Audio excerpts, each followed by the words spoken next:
ክሊክ ስለማታደርጉ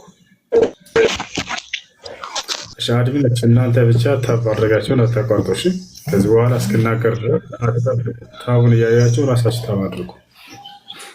እሺ ያቀላላ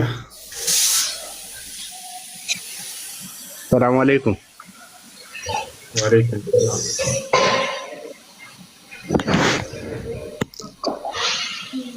አይሰማም?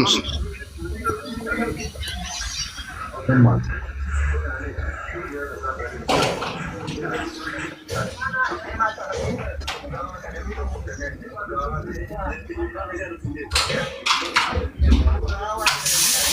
ባል አወርዳቸው አድሚኖች አወርዳቸው ሰሙ ባል ሁላቸውን አወርዳቸው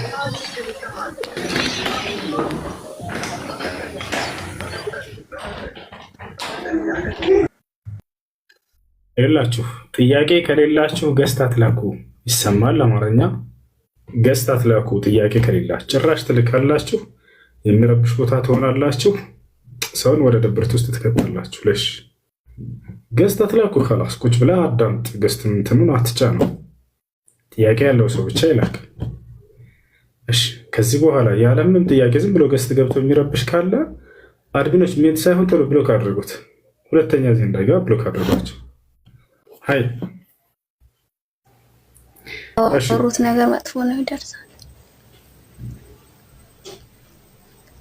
አሪውና 750 ውሱ ይላል እግዚአብሔር። እሺ አድሚኖች አላችሁ ይሰማል? እግዚአብሔር ቅዱስ ሚካኤል 1,200,000 ተከታይ ያለው ከኔ ነው እንደ ኔትወርክ ነው የማይሰማው ወይስ ምንድነው? አክሴፕት እንዲርቅ አርገው አምላክ እባክህን 750 ሰው አለ። እባክህን አምላክ እዚህ ሰውዬ ላይ ሄደ እጁን አክሴፕት እንዲያረግ አድርግልኝ አምላክ ሆይ። እግዚአብሔር አብ ናቸው ዛሬ። እባክህን እግዚአብሔር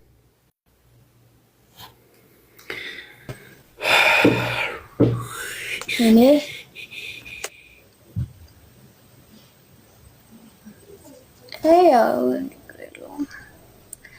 አክሴፕት አታረግም። እጁን አሳዝ እንዲታዘዝ አድርግልኝ አምላክ ሆይ።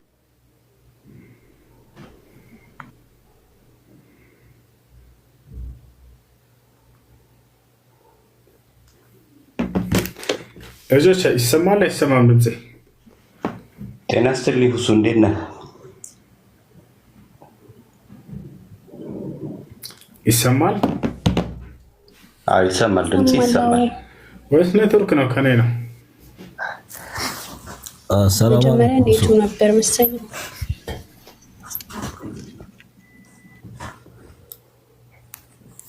በቃ ከኔ ነው ማለት ነው። አይሰማም?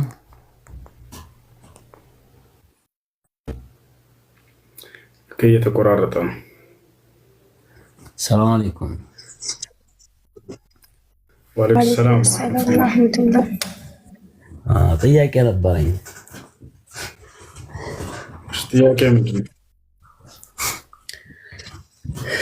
እዚህ ሳውዲ አረቢያ ላይ ማለት ነው የሆነ ኮንትሮል ይሰራል፣ መሬት ውስጥ ወርቅ መቆፈር ማለት ነው። ህገወጥ ነው። ያንን መስራት እንዴት ነው ይታያል? ሐራም ይሆናል ወይስ አይቻልም? ህገወጥ የሆነ ስራ በተለይ በሙስሊም ሀገር በእስልምና ህግና ስርዓት የምትተዳደር ሀገር እዚህን መጣስ አይቻልም። በእስልምና ህግና ስርዓት ባትተዳደርም ራሱ የሀገሪቱ ህገ መንግስት የማይፈቅደውን ነገር ያንን ለሀገርና ለኢኮኖሚ የሚጎዳን ነገር ህገወጥ የሆነ ስራ መስራት አይቻልም፣ አይፈቀድም።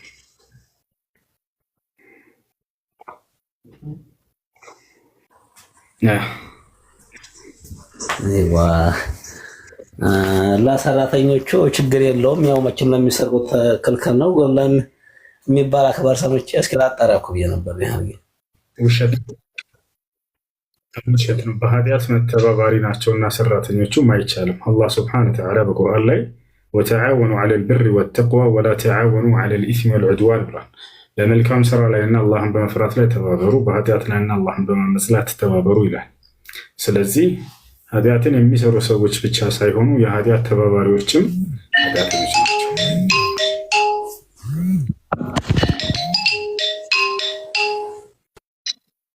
ጤና ይስጥልኝ ሁሱ፣ እንዴት ነህ?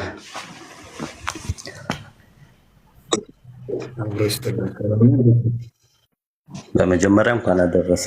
ጥያቄ ነበር መጠየቅ ይችላል? ይቻላል። እናመሰግናለን። እሺ ጥያቄ ምንድን ነው? ኦኬ፣ ጥያቄ መሰለህ በእናንተ እምነት በነቢዩ ኢሳ በኢየሱስ ክርስቶስ እና በነቢዩ መሐመድ ያለው ልዩነት ልታስረዳኝ ትችላለህ? ይቻላል።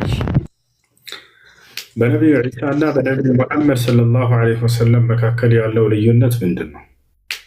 አንደኛ ሁለቱም ከአምላክ ዘንድ የተላኩ ነቢያት ናቸው። አምላክ አላህ ሱብሓነሁ ወተዓላ ስለ መሲሑ ሲናገር መልመሲሑ ብን መርየም ኢላ ረሱሉን ቀድ ኸለት ሚን ቀብሊሂ ሩሱል ይላል።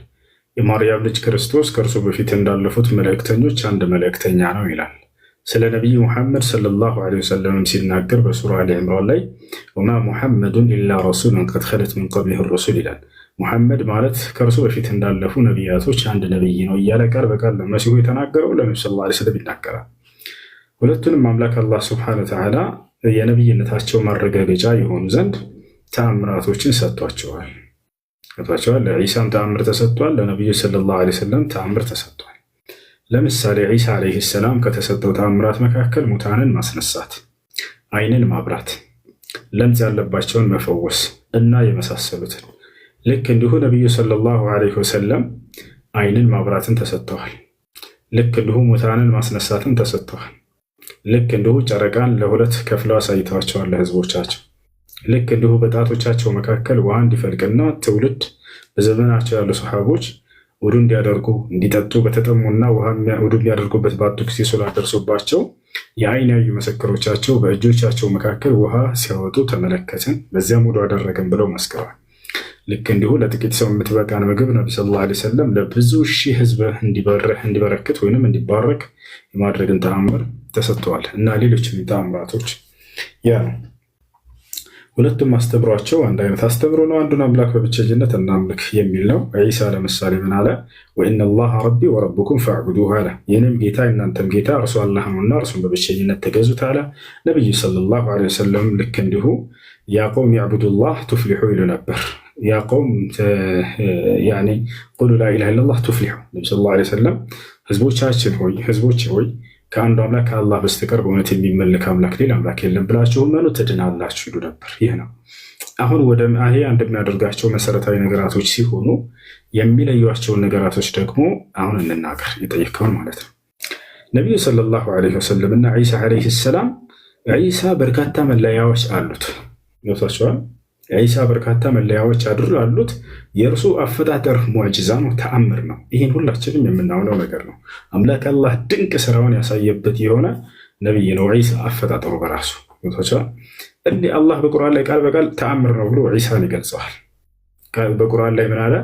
ወጀዐልና ብነ መርየመ ወኡመሁ አየተን ይላል። የማርያምን ልጅና እናቱን ድንቅ ተአምር አድርጌያቸዋለሁ ይላል። እርሱ ብቻ ሳይሆን ተአምር እናቱም ተአምር ነች በኢስላም። ለምን? የእርሷ ተአምርነት ከምን አንጻር ነው ከተባለ ማንም ወንድ ሳይገናኛት ወንድ ልጅን የወለደች ብቸኛዋ የዓለማችን ሴት ነችና ተአምር ነች።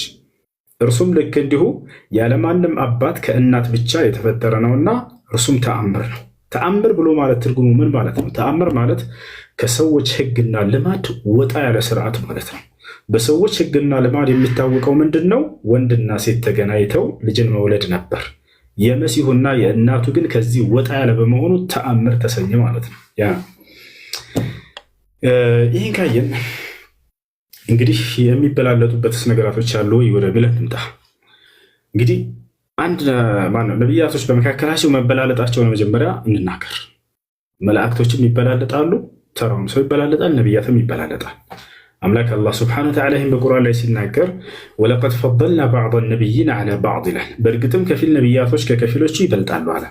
መላእክቶችም ልክ እንዲሁ ይበላለጣሉ። ሊቀ መላእክት አሉ፣ እነ ጅብሪል እነ ሚካኤል፣ እነዚህ ታላላቅ መላእክቶች ናቸው። እነ ሱራፊል ወይንም ሩፋኤል፣ ልክ እንዲሁ የሞት መልአክ መለኩል መውት፣ እነዚህ ሁሉ ታላላቅ መላእክቶች ናቸው። ቦታቸውና ደረጃቸውም ከሌላው ከተራው መላእክት በላይ ናቸው። ያ ልክ እንዲሁ ሰዎችም ይበላለጣሉ። አማኝና ከሃዲ ይበላለጣል። አላህ በቁርአን ላይ ሲናገር ኢነል ለዚነ አመኑ ወዐሚሉ ሷሊሓቲ ኡላኢከ ሁም ኸይሩል በሪያ አለ። እነዚያ አምነው መልካምን የሰሩት እነርሱ የፍጥረት ሁሉ በላጮች ናቸው አለ። እነል ለዚነ ከፈሩ ሚን አህሊል ኪታቢ ወልሙሽሪኪነ ፊ ናሪ ጀሃነም ኡላኢከ ሁም ሸሩል በሪያ አለ። እነዚያ የካዱትና ያስተባበሉት ደግሞ ምንድን ናቸው? እነርሱ የፍጥረት ሁሉ መጥፎዎቹ ናቸው አለ። ገብቶሃል? ያ ነው በክህደትና በኃጢአት ሰው ዝቅ ይላል፣ በእምነትና በመልካም ስራ ደግሞ ከፍ ይላል። ስለዚህ ተበላለጡ ማለት ነው። አፈነጀዐሉል ሙስሊሚነ ከልሙጅሪሚን ይላል። ሙስሊሞችን እንደ ከሃዲያኖች እኩል አደርጋለሁን? በፍጹም አላደርግም፣ አማኝና ከሃዲን እኩል አይደሉም እያለ ይናገራል። ይህ ከታወቀ ነቢያቶች እንደሚበላለጡም ካወቀን ታዲያ የነቢያቶች መበላለጫ ሚዛን ምንድን ነው? ሌላው ተራው ህዝብ በእምነቱና በስራው ይበልጣል፣ በክህደቱና በኃጢአቱ ዝቅ ይላል ከተባለ መላእክቶች በሚያስራቸው ይበላለጣሉ። ነቢያቶችስ መበላለጫ ሚዛናቸው ምንድን ነው ከተባለ ከእነርሱ በሚሆነው ስራ ነው የሚበላለጡት። አምላክ በእነርሱ ላይ በዋለው ጸጋ አይደለም፣ ያ የእነርሱ ጥረት አይደለምና። ገብታችኋል አይደለ? ሰው የሚበላለጠው በራሱ ባደረገው በሚሰራው ጥረት ነው፣ ከእነርሱ በሚሆነው ነገር ነው። ታዲያ በዚህ ነገር ሂደን ስንመዝናቸው ነቢዩ ሰለላሁ ዐለይሂ ወሰለም እና የቀደሙት ነቢያቶች ይላኩ የነበረው ለህዝቦቻቸውና ለወገኖቻቸው ነው። ነቢዩ ሰለላሁ ዐለይሂ ወሰለም ደግሞ ለዓለም ህዝብ ነበር። አገልግሎታቸውን ስናይ ጊዜ ግን ሌሎቹ ለህዝቦቻቸው ነው አገልግሎታቸው፣ የነቢዩ ሰለላሁ ዐለይሂ ወሰለም ደግሞ ለዓለም ህዝብ ነው። ስለዚህ በዚህ ከቀደሙት ነቢያቶች በልጠዋል ከሁላቸው። ለምሳሌ መሲሁን አገልግሎቱን ስናይ ጊዜ ክርስቶስ ሲናገር ምን ይላል? ያ በኒ እስራኤል እኒ ረሱሉላሂ ኢለይኩም ይላል። እናንተ የእስራኤል ልጆች ሆይ እኔ ወደ እናንተ የተላኩላችሁ የአላህ መልክተኛ ነኝ አላቸው። አላህም ወዴት እንደላከው ሲገልጽ ምን አለ? ወረሱለን ኢላ በኒ እስራኤል ይላል። ወደ እስራኤል ልጆች የላኩት መልእክተኛዬ ነው ብሎ ገልጾታል። በሌላ ቦታ ላይ በሱረቱ ዙኽሩፍ ላይ ምን አለ? አላህ ኢን ሁወ ኢላ ዐብዱን አንዐምና ዐለይሂ አለ ወጀዐልናሁ መሰለን ሊበኒ እስራኤል፣ እርሱ የማርያም ልጅ ጸጋዬን ከዋልኩባቸው አገልጋዮች መካከል ነው፣ ለእስራኤል ልጆችም ተምሳሌት አድርጌዋለሁኝ አለ። ለማን? ለእስራኤል ልጆች። ስለ ነቢ ሰለላሁ ዐለይሂ ወሰለም ሲናገር አላህ ምን አለ? አገልግሎታቸው ነው። ወማ አርሰልናከ ኢላ ረሕመተን ሊልዓለሚን፣ አንተን ደግሞ ሙሐመድ ለዓለማት እዝነት አድርጌ ነው የላኩህ አለ። ለማን? ለዓለማት ብሎ ገለጻቸው። በሌላ ቦታ ላይ አምላክ አላህ ሱብሓነሁ ወተዓላ ምን ይላል? ቁል ያ አዩሃ ናስ ኢኒ ረሱሉላሂ ኢለይኩም ጀሚዓን ይላል። ሰዎች ሆይ እኔ ለሁላችሁም ወደ እናንተ በአጠቃላይ ለሰዎች ሁሉ የተላኩኝ የአላህ መልእክተኛ ነኝ በላቸው እያለ ይናገራል። በሌላ ቦታ ላይ በሱራ ሰበእ ላይ ወማ አርሰልናከ ኢላ ካፈተን ሊናስ ይላል። አጠቃላይ ለሰዎች ሁሉ ነው የላኩህ እያለ ይናገራል ማለት ነው። ሌላው አሁን ይህን ነገር ሁሉ ስናገር እንዴት ነው መበላለጣቸውን አንተ ራስህ አመዛዝነህ ነው ወይንስ ስለዚህ ግልጽ እንደሚበልጡ ማስረጃ አለው ለሚለው ስንመጣ ግልጽ እንደሚበልጡ ነብዩ ሰለላሁ ዐለይሂ ወሰለም ማስረጃ ሐዲስ ላይ አለ። በቃል በቃል ሲናገሩ ምን አሉ? ፉድልቱ ዐለል አንቢያኢ ሚን ቀብሊ ቢኸምስ አሉ። ከቀደሙት ነቢያቶች በ5 ነገራቶች በለጥኩኝ አሉ። አንደኛውና ዋነኛው ምንድን ነው? ካነት ልአንቢያ ሚን ቀብሊ ቱርሰሉ ኢላ ቀውሚሃ ኻሳ ፈአርሰለኒ አላህ ኢለናሲ ካፋ አሉ። የቀደሙት ነቢያቶች ለወገኖቻቸው ብቻ ነበር የሚላኩት፣ እኔ ደግሞ ለዓለማት ህዝብ ነው የተላኩት ብለው ተናገሩ። ስለዚህ ከእነርሱ በሚሆነው አገልግሎት ነውና አበላለጫ ሚዛናቸው የቀደሙት ነቢያቶች አገልግሎታቸው ለህዝቦቻቸውና ለወገኖቻቸው ሲሆን እርሳቸው ደግሞ ለዓለማት ህዝብ ነበርና አገልግሎታቸው። ስለዚህ በዚህ በልጠዋል ማለት ነው። የትንሣኤም ቀን ስናይ ጊዜ በርካታ ተከታይን አፍርተው የሚመጡት እርሳቸው እንደሆኑ፣ ሌሎቹ ደግሞ ከእርሳቸው በጣም ያነሰና ዝቅ ያለ ተከታይ እንደሚኖራቸው እናያለን። ሐዲስ ላይ ሲናገሩ አነ አክተሩ ናሲ ተብዐን የውመል ቂያማ አሉ። የትንሣኤ ቀን ከየትኛው ነቢይ በላይ በርካታ ሰዎችን ተከታዮችን አፍርቼ የምመጣው እኔ ነኝ አሉ። ከዛ ሙሴ ይቀጥላል። ከዚያ እያለ ነቢያቶች በየጊዜያቸው ያፈሯቸው ሰዎች ይመጣሉ። በጣም በርካታ ትውልድን ግን አፍርተው የሚመጡት ነቢዩ ሰለላሁ ዐለይሂ ወሰለም ናቸው ማለት ነው። አነ አክተሩ ናሲ ተብዐን ሊልአንቢያ የውመል ቂያማ ከማ ቃለ ነብዩ ሰለላሁ ዐለይሂ ወሰለም አነ አክተሩ ልአንቢያ ተብዐን የውመል ቂያማ፣ ከነቢያቶች በጣም በርካታ ተከታዮችን አፍርቼ የምመጣ የትንሣኤ ቀን እኔ ነኝ ይላሉ። ይህን ይመስላል ወገናችን። ኦኬ እሺ፣ አዳምጫለሁ። ግን አንዴ ብቻ አንድ ጥያቄ ልጠይቅ ብቻ፣ ችግር የለውም አባቴ። አንድ ጥያቄ በጣም ይቅርታ፣ ከይቅርታ ጋር ማለት ነው። በኢየሱስ ክርስቶስ እኛም ስለ ሁለቱንም የላካቸው አንድ አምላክ ነው አይደለ? ሁለቱንም የላካቸው አንድ አምላክ ነው። አሁን የተከራከራችሁበት ነገር አይደለ? እኔ የፈጠርኩትን ነፍስ እኔ ነኝ የማጠፋት ይላል አይደለ?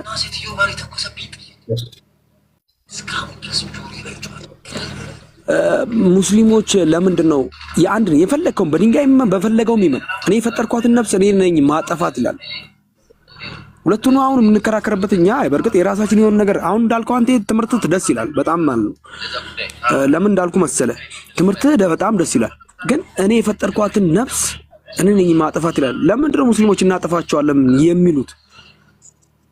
ስለ አንተ የፈለከውን የሃይማኖት ማስተካከል ትችላለህ። አምላክንም ማመልክ ሰይጣንን ማመልክ እሱን የሚያስተካክለው የራስ የፈጠረ ፈጣሪ መቅጣት ባለበት ልክ ይቀጣል።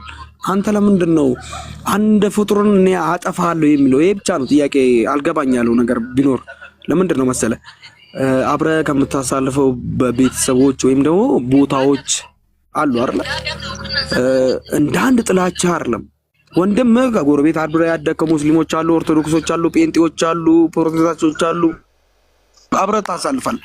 አስተምረህ ልታስገባው ትችላለህ እንጂ እኛ እናንተን ልናጠፋ የተነሳን ሰዎች ነው ብለህ የምታሳልፍበት ብዛት የመፈክር ያየሁበት ነገር ነው። የስለም ሙስሊሞች እኔ መጥፎ ናቸው ለእምነቱ መጥፎ ነው ይላል አንዳንድ አሉ። እኛ ኦርቶዶክስን ለማጥፋት የተዘጋጀን ሰዎች ናቸው የሚሉ አሉ። ይሄ ለምንድን ነው? ይሄ ከመጽሐፍ ቅዱስ የተነሳ ነው ምንድን ነው? ወይስ ይላል መጽሐፍ ቅዱሱ? ቁርአን ይላል አጥፉ ይላል? ጥያቄ ብቻ ነው፣ ሌላ ነገር አልጠየቅም። ቀጥል። ተጨማሪ ለእኔም እንድትመልስልኝ ማለት ነው። ነቢያቶች ይበላለጣሉ ብለሃል። ስለዚህ ለአንተ ከነቢዩ መሐመድ እና ከኢየሱስ ክርስቶስ በምግባር በአፈጣጠር በምግባር ስልህ በአሰራር በነበሩበት ህይወት የነበሩት ባደረጉት ተአምራት በሰሩት ስራ ባፈጣጠራቸው ላንተ የትኛው የበለጠ ቦታ አለ? እሺ መልስልሃለሁ። አንዱ ሜት አድርገው ከላይ ብሩክ ሜት አድርገው። እሺ ይገባል። ተከታታይ የሁለታችሁን ልመልስላችሁ። አንድ ብሩክ ሜት አድርገው። ብሩክን አንድ ልመልስለትና ፈጣን ብሎ ስለነበር ሮቤል እንቀጥላለን ኢንሻአላህ። ይቅርታ። እሺ ሀገራችን ላይ የበርካታ እምነት ባለቤቶች ይኖራሉ። ክርስቲያን አለ፣ ሙስሊም አለ፣ ሌላ እምነት ያላቸው የሌላቸው ነፍ ይኖራሉ። ሰው በሰውነቱ መከበር አለበት እንደ ኢስላም። አምላካችን አላህ ስብሐነሁ ወተዓላ በቁርአን ላይ ሲናገር ወለቀድ ከረምና በኒ አደም ይላል። በእርግጥም የአዳምን ልጆች አክብሬያቸዋለሁ ይላል። የአዳም ልጆች በሚለው ውስጥ ሙስሊም ብቻ አይደለም የሚካተተው፣ አጠቃላይ የሰው ዘር ሁሉ እንዳለ ይካተታል።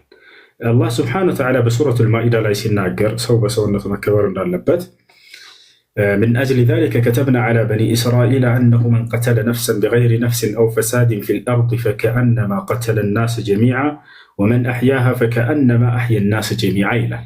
የአንድን ሰው ነፍስ ያጠፋ የዓለምን ህዝብ እንዳጠፋ ነው ኃጢአቱ ከኔ ዘንድ አለ አላህ። ሰው ነው ያለው፣ አማኝ ከሃዲ አላለም። ሰው የአንድን ሰው ነፍስ ያጠፋ የዓለምን ሰው ነፍስ እንዳጠፋ ነው ከኔ ዘንድ። የአንድን ሰው ነፍስ ደግሞ ህያው ያደረገ የዓለምን ህዝብ ህያው እንዳደረገ ይቆጠራል ምንዳው ከእኔ ዘንድ አለ። አንድ ክርስቲያን ወይንም አይሁድ ታሞ ህይወቱ ልትጠፋበት ብሎ ሄደህ ወስደህ ሐኪም ቤት ብታሳክመው ነፍስን ብታተርፍ የዓለምን ሰው ነፍስ እንዳተረፍክ ነው አላህ ሱብሓነሁ ወተዓላ የሚናገረው። ምክንያቱም እዚህ የአንድ አማኝን ነፍስ ያዳናል አለም፣ የሰው ነው ያለው በቃ። ስለዚህ ማንኛውንም ሰው በመሆኑ ልታከብረው ይገባል። ያ ማለት ልታከብረው ይገባል ማለት በእርሱ ላይ ምንም አይነት ወሰን ልታልፍበት አይገባም ማለት ነው። ነቢያችን ሰለላሁ ዐለይሂ ወሰለም መን ቀተለ ሙዓሀደን ለም የሪሕ ራኢሐተል ጀና አሉ። አንድ የሌላ እምነት ተከታይ ሰላማዊ የሆነን ከሙስሊሞች ጋር የሰላም ቃል ኪዳን ያለውን ጸብ የሌለውን እርሱን የገደለ የገነትን ሽታ አያገኝም አሉ። የገነትን ሽታ አያገኝም። ነቢያችን ሰለላሁ ዐለይሂ ወሰለም ከሌላ እምነት ተከታዮች ጋር ከይሁዶች ከክርስቲያኖች ጋር ሲናናሩ ጊዜ በሰላም ይናናሩ ነበር። አንድ አይሁድ ነቢዩ ሰለላሁ ዐለይሂ ወሰለምን ያገለግላቸው ነበር። ወጣት ልጅ ነው፣ በቃ ይወዳቸዋል፣ በመልካም ስብዕናቸው ያገለግላቸዋል። ነቢያችን ሰለላሁ ዐለይሂ ወሰለም ከዕለታት አንድ ቀን ይሄ ልጅ አጡት በሰፈራቸው። አይነል ጉላም አልየሁዲ አሉ። ያ አይሁድ ወጣት ልጅ የት ጠፋ የት ነው ብለው ጠየቁ። ተመልከቱ። ኢነሁ መሪዱ ያ ረሱለላህ አሏቸው። እርሱ ታሞ ቤቱ ተኝቷል እኮ ያንቱ አላህ መልክተኛ አሏቸው። መጠየቃቸውን አላቋረጡም። ነቢ ሰለላሁ ዐለይሂ ወሰለም የት ነው ቤቱ ንገሩኝና ሂጄ መጠየቅ አለብኝ ልጠይቀው አሉ። ሊዘይሩት ነው። ታማሚን ሂደው ይጠይቃሉ፣ የሌላ እምነት ተከታይ ቢሆንም። ተመልከቱ። አይደለም ሂደው እሱን ጨፍጭፈው ገደለው ፍለጠው ሊሉ ማለት ነው። ገብታችኋል? ከዚያ በኋላ ቤቱን ነገሯቸው። ነቢያችን ሰለላሁ ዐለይሂ ወሰለም ቀጥታ ቤቱ ሄዱ። ቤቱ ከሄዱ በኋላ ቆረቆሩ፣ አስፈቀዱ፣ ተፈቀደላቸው፣ ገቡ። አባትየው ከፈተ፣ ይግቡ አላቸው። ከገቡ በኋላ ነቢያችን ሰለላሁ ዐለይሂ ወሰለም ፈጀለሰ ዒንደ ረእሲል ጉላም አልየሁዲ ከዚህ ከአይሁድ ልጅ ራስ ስር ሂደው ከራስጌው ስር ተቀመጡና ያጽናኑት ጀመር። ከዚያም በኋላ ወደ ኢስላም ጥሪ ያደረጉለት። ወዲያው ነቢዩ ሰለላሁ ዐለይሂ ወሰለም አንድን ከሃዲ አግኝተው ወደ ኢስላም ሳይጋብዙት አያልፉም ነበር። አምላክ አላህ ያዘዛቸውን ያደርጋሉና ማንኛውንም ከሃዲ ብታገኝ ወደ ኢስላም ጥሪ አድርግ ተብለዋል። ወዲያው ነቢ ሰለላሁ ዐለይሂ ወሰለም ምን አሉት? ያ ጉላም ቁል ላ ኢላሃ ኢለላህ አሉት። አንተ ልጅ ሆይ ከአንዱ አምላክ ከአላህ በስተቀር በእውነት የሚመለክ ሌላ አምላክ የለም ብለህ መስክር አሉት። ፈነዘረ ልጉላም አልየሁዲ ኢላ አቢህ ይላል ሐዲስ ላይ። ይህ አይሁድ ልጅ ወደ አይሁዴው አባቱ ተመለከተ። ወደ አይሁዴው አባቱ ተመለከተ፣ ፈርቶ ማለት ነው። ገብታችኋል? አባትየው አይሁዴው ገባው፣ ልጁ መስለም እንደፈለገ ነገር ግን እንደፈራ ሲገባው ጊዜ ያ ቡነይ አጢዕ አበልቃሲም አለው። ልጄ ሆይ ሙሐመድ የሚልህን ስማ፣ በቃ ከፈለክ ፈቃዴ ነው በቃ። የቃሲምን አባት እሺ በል አለው። ተመልከቱ፣ አረቦች ወይንም በዚያ ምድር ላይ እስካሁን ድረስ ሲያከብሩህ ጊዜ በልጅህ ይጠሩሃል፣ ያከሌ አባት ብለው ይጠሩሃል። አይታችኋል? አረብ ቤት የምትሰሩ ልጆች አቡ አብደላህ አቡ ፉላን እያሉ በክብር ይጠራራሉ። ያ ማክበራቸውን የሚገልጽ ቃል ነው። አይሁዲዎች ምን ያክል ክብር እንዳላቸው ለነቢ ሰለላሁ ዐለይሂ ወሰለም አጢዕ አበልቃሲም ሙሐመድ የሚልህን ሳይሆን ያለው የቃሲምን አባት የሚልህን ስማው ብሎ ተናገረ። ገብታችኋል? ያውቃል አይሁዲዎች ትክክለኛ ነቢይ እንደነበሩ፣ ግን ከእስማኤል ዘር ለምን ወጣ ነቢይነት ከኢስሐቅ ካልሆነ አንቀበልም ብለው ቅናት ይዟቸው ነው። ገብታችኋል? ለዚያ እስማኤላውያን መጥተው በእኛ ላይ አይሰለጥኑም ብለው አስተባብለዋቸው ነው። ከዚያ በኋላ እንዳጠቃላይ ልጁ ምን አለ? ቃለ ላ ኢላሃ ኢለላህ ሙሐመድን ረሱሉላህ አሽሀዱ አን ላ ኢላሃ ኢለላህ ወአነከ ረሱሉላህ አለ። ከአንዱ አምላክ ከአላህ በስተቀር በእውነት የሚመለክ አምላክ የለም ብዬ መሰክራለሁኝ፣ እርሱም የአላህ መልእክተኛ ናቸው ብዬ መሰክራለሁኝ አለ ልጁ። እስልምና ተቀበለ። እንዳጠቃላይ ምንልህ መሰለህ ብሩክ ሰው ነቢያችን ሰለላሁ ዐለይሂ ወሰለም አይደለም ሂደው በህይወታቸው እነዚህን ሰዎች ሊያጠቋቸውና እንትን ሊሏቸው፣ እንዳውም ሂደው ሲታመሙ ይጠይቋቸው ነበር። ሲጠፉ የት ነው የጠፉት እያሉ የሚጠይቁ ነበሩ ማለት ነው። የመጨረሻ እንደ ሐዲስ ልንገርህና አሁን ተጋደሏቸው ምናምን የሚለው አንቀጾችን ለምን እንደሆነ እየተናገረ ያለው አላህ እርሱን እነግርሃለሁ። ምናልባት ይህን ስለ ጊዜ ሄደህ በቁርአን ላይ ተጋደሏቸው የሚለው አንቀጾችን ልታገኙ ስለምትችሉ እነማንን ነው የሚለው እነግራቸዋለሁ። እሺ፣ ነቢያችን ሰለላሁ ዐለይሂ ወሰለም ሐዲስ ላይ ሲናገሩ ምን አሉ? ለይሰ ልሙእሚኑ አለዚ የቢቱ ሸብዓንን ወጃሩሁ ጃኢዕ አሉ። ጎረቤቱ እንደ ተራበ እያወቀ ለራሱ ጠግቦ ያደረ አማኝ አይደለም አሉ። ጎረቤቱ የሚለውን አስምሩበት። አማኝ ይሁን ከሃዲ ይሁን ጉዳይ አይደለም፣ እሱ ጎረቤቱ ነው ያሉት። ገብቷችኋል አይደለ? ያ ማለት ከአንተ አቅራቢያ ያሉ ሰዎች፣ ጎረቤትህ ያሉ ሰዎች፣ እነርሱ ከሃዲ የሚሆኑ አማኝ እነርሱን ማብላት አለብህ። ነቢያችን ሰለላሁ ዐለይሂ ወሰለም ይህን ተናግረዋል። እሺ፣ አምላክ አላህ ሱብሓነሁ ወተዓላ በሱረት አልሙምተሒና ላይ ሲናገር ምን አለ? ላ የንሃኩም ላሁ ዐን ለዚነ ለም ዩቃቲሉኩም ፊዲን ወለም ዩኽሪጁኩም ሚን ዲያሪኩም አን ተበሩሁም ወቱቅሲጡ ኢለይሂም ኢነላሃ ዩሒቡል ሙቅሲጢን አለ። እነዚያን ያልተዋጓችሁን ያልተጋደሏችሁን የሌላ እምነት ተከታዮች ከሀገራችሁን በእምነታችሁ ምክንያት ያላሳደዷችሁን ሰላማዊ የሆኑትን መልካም ብትሆኑላቸው አልከለክላችሁም አለ። ወደ እነርሱም ብታስተካክሉ አልከለክላችሁም። እንዳውም ለእነርሱ መልካም የሚሆንን የእኔን ውዴታ ይጎናጸፋል አለ። ኢነላሃ ዩሒቡል ሙቅሲጢን አለ። መልካም ሰሪዎችን ወዳለሁና እንደውም አለ። ስለዚህ ቀጥሎ ምን አለ? ኢነማ የንሃኩም ላህ አን ለዚነ ቃተሉኩም ፊዲን፣ እኔ ግን የምከለክላችሁ እነዚያ በሃይማኖታችሁ ምክንያት የተጋደሏችሁን ነው አለ። ለሁለት ከፍሎ ገለጻችሁ አላህ። አንደኛ ሰላማዊ የሆነ የሌላ እምነት ተከታይ መጋደልን የማይፈልግ ጸብን የማይፈልግ እነዚህ ጋር በመልካም ተኗኗሩ፣ እንዳውም ከቻላችሁ በጎ ዋሉላቸው፣ መልካም ዋሉላቸው አለ አላህ ሱብሓነሁ ወተዓላ። ጭራሽ ምግባቸውን አብላቸው ይላል ቃል በቃል ሱረቱል ማኢዳ ላይ ምን አለ? ወጠዓሙኩም ሒሉን ለሁም አለ። የእናንተ ምግብ ለአይሁድና ለክርስቲያን ተፈቅዷልና ከተራቡ አብሏቸው ይላል አላህ ሱብሓነሁ ወተዓላ።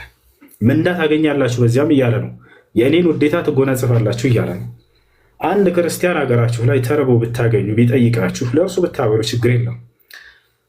አላሻቸውም። ጠዋት ላይ ሽማግሌ ናቸው ወይም እድሜያቸው የገፋ ሰው ናቸው። ከጓደኞች ጋር ተቀብጠን እየጠየቁ በገብርኤል የሆነብህ ምናምን እያሉ እየጠየቁኝ ነው። ገብቷቸዋል። አላህ ምስክሬ ነው። በእንደዚህ ብለው እየጠየቁኝ ነው። ለዚህ ሰውዬ ካለ 100 ብር አነሳሁኝና ሰጠኋቸው። የምሰጣቸው ግን በአላህ ነው ብዬ ተናገርኩኝ። እርሱ በገብርኤል ይበልህ በሚካኤል ይበልህ አንተን እኛ እነዚህን መላእክቶች እንወዳቸዋለን፣ ግን በእነርሱ ስም ሳይሆን መሰጠት ምን ማለት ያለበት በአምላክ ስም መሆን አለበት። ገብቶሻል አይደለ? እና የምላቸው ነገር ምንድን ነው? የሚሰማኝ ካለ አማኝ ሆነ ከሃዲው ሰውን በመሆኑ ሀገራችን ላይ ጫናታ አድርሱባቸው። ከቻላችሁ ቅኑ መንገድ ነው ብላችሁ ያስባችሁትን በስነ ስርዓት በማስረዳት ወደዚያው ቅኑ መንገድ ጋብዟቸው። ይሄ መገዳደል ምንም ማሳደድ መቅረት ያለበት ነገር ነው። እና ተጋደሏቸው የሚሉትን አንቀጾች አላህ ሱብሓነሁ ወተዓላ የተናገራቸው ሊጋደሉ የመጡ ሰላምን የማይፈልጉ አካሎችን አስመልክቶ እንጂ ሰላማዊዎችን አይደለም። አላህ ሱብሓነሁ ወተዓላ ማስረጃ በቁርአን ላይ ሲናገር ወቃቲሉ ፊ ሰቢልላህ አለዚነ ዩቃቲሉነኩም አለ። እነዚያን የሚጋደሏችሁን ከሃዲያኖች ተጋደሏቸው አለ። አያረላ እኔ ሰላምን አልፈልግም ጸብን ነው የምፈልገው ብሎ ጦር ያነሳን አካል እየተናገረ ያለ አላህ ሱብሓነሁ ወተዓላ አንድ ሜት አድርገው አንድ ብሩክ ልጅ እና ይህ ነው አላህ ሱብሓነሁ ወተዓላ ወኢን ጀነሑ ሊሰልሚ ፈጅነሕ ለሃ አለ። ሙሐመድ ሆይ ከሃዲያኖች ለእርቅ ከወረዱ አንተም ለእርቅ ውረድ ይላል። ለእርቅ ከወረዱ አንተም ለእርቅ ውረድ። ሰላምን አስፈል በቃ ከሰላም ውጭ የሚፈልግ ነገር የለም። በሌላ ቦታ ላይ ነቢያችን ሰለላሁ ዐለይሂ ወሰለም ብለዋል ላ ተተመነው ሊቃአ አልዐዱው ወሰሉላህ አልዓፊያ ፈኢዛ ለቂቱሙሁም ፈስቢሩ ፈኢነ አልጀነተ ተሕተ ዚላል ሲዩፍ። ነቢ ስ ላ ሰለም ሐዲስ ላይ ምን አሉ? ከጠላት ጋር ተገናኝታችሁ መፋለምን መገዳደልን አትመኙት በፍጹም አሉ። ታዲያስ ይልቁንስ በእናንተም በእነርሱም መካከል አላህ ሰላምን እንዲያወርድ እንዲያሰፍን ጸልዩ አሉ። ነገር ግን በጦር ሜዳ ላይ ካገኛችኋቸው ሊጋደሏችሁ ከመጡ ጽኑ፣ ወደኋላ ሸሽታችሁ እንዳትሄዱ አሉ። አይደለም።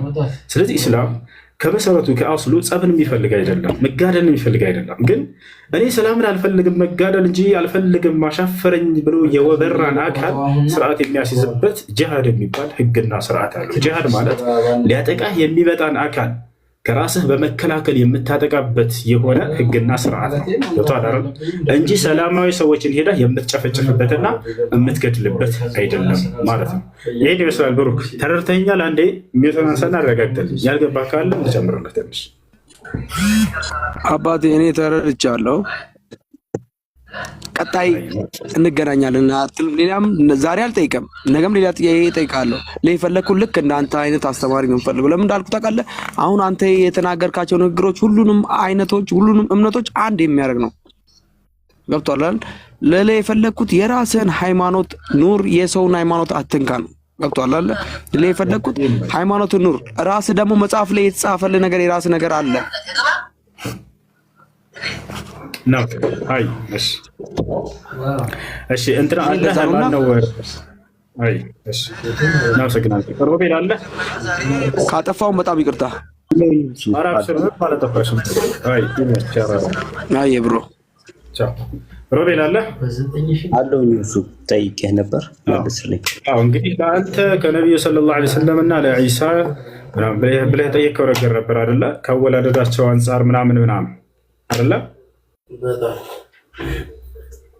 የጠየቁት ጥያቄ ምን አለ መሰለህ?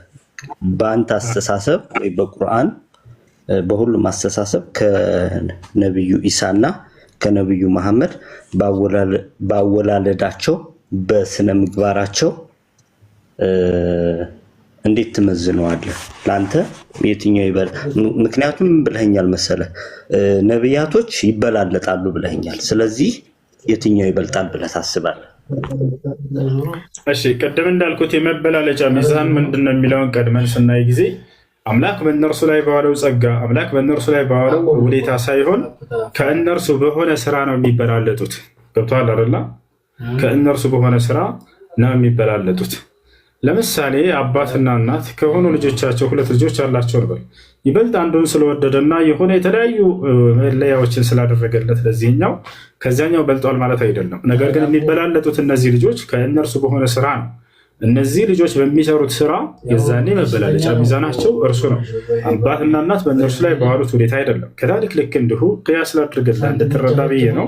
ይህንን አንጻራዊ ነገር እንድትረዱ አላህ ስብሐነ ወተዓላ አምላክ አላህ ስብሐነ ወተዓላ በዒሳና በነቢ ሰለላሁ ዐለይሂ ወሰለም ላይ በዋለውና ባደረገላቸው ጸጋ ያ መበላለጫ ሚዛን አይደለም። ያ የእነርሱ የልፋት ውጤት አይደለምና ይልቁንስ የሚበላለጡት ከእነርሱ በሆነ ስራ በእነርሱ የልፋት ውጤት ነው የሚበላለጡት። ያን ደግሞ ስናይ ልፋታቸው ያም ማለት አገልግሎታቸው ዒሳ የተላከው ለአንድ ህዝብ ነው፣ ለአንድ ወገን ነው። ገብቶሃል አይደል? ለእስራኤል ህዝብ ነው። ነቢዩ ሙሐመድ ሰለላሁ ዐለይሂ ወሰለም ደግሞ ለዓለም ህዝብ ነው የተላኩት። አምላክ አላህ ስብሐነሁ ወተዓላ ይሄን በቁርአን ላይ በርካታ ቦታ ላይ አስረድቷል። ለምሳሌ ስለ ዒሳ በሱራ አልዕምራን ላይ ሲናገር ወረሱለን ኢላ በኒ እስራኤል አለ፣ ወደ እስራኤል ወገን የላኩት መልእክተኛዬ ነው አለ። ነቢዩ ሙሐመድ ሰለላሁ ዐለይሂ ወሰለም በሱረቱል አንቢያ የነቢያቶች ምዕራፍ የሚለው መጨረሻው ገጽ ላይ ወማ አርሰልናከ ኢላ ከፈተን ሊናስ ይላል። ሙሐመድ ሆይ አንተ ደግሞ አጠቃላይ ሰዎች ይሰማር ሚዩት አስደርግ ካልሆነ አስወጣቸው። እሺ ይኸውልህ ስለ ዒሳ ሲናገር አላህ ወረሱለን ኢላ በኒ እስራኤል አለ፣ ወደ እስራኤል ልጆች የላኩት መልእክተኛዬ ነው አለ።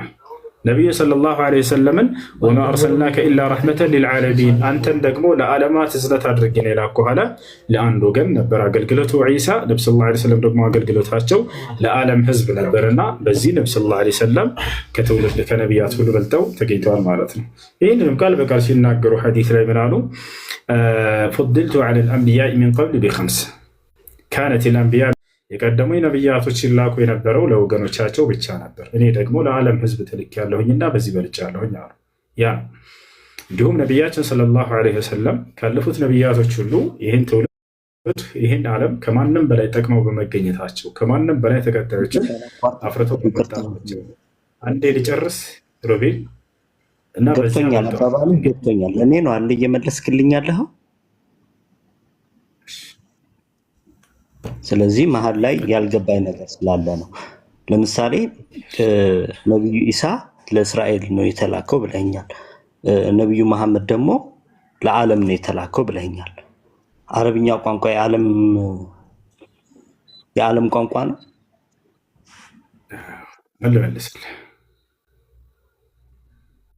አለመልስና አዳምጠኝ።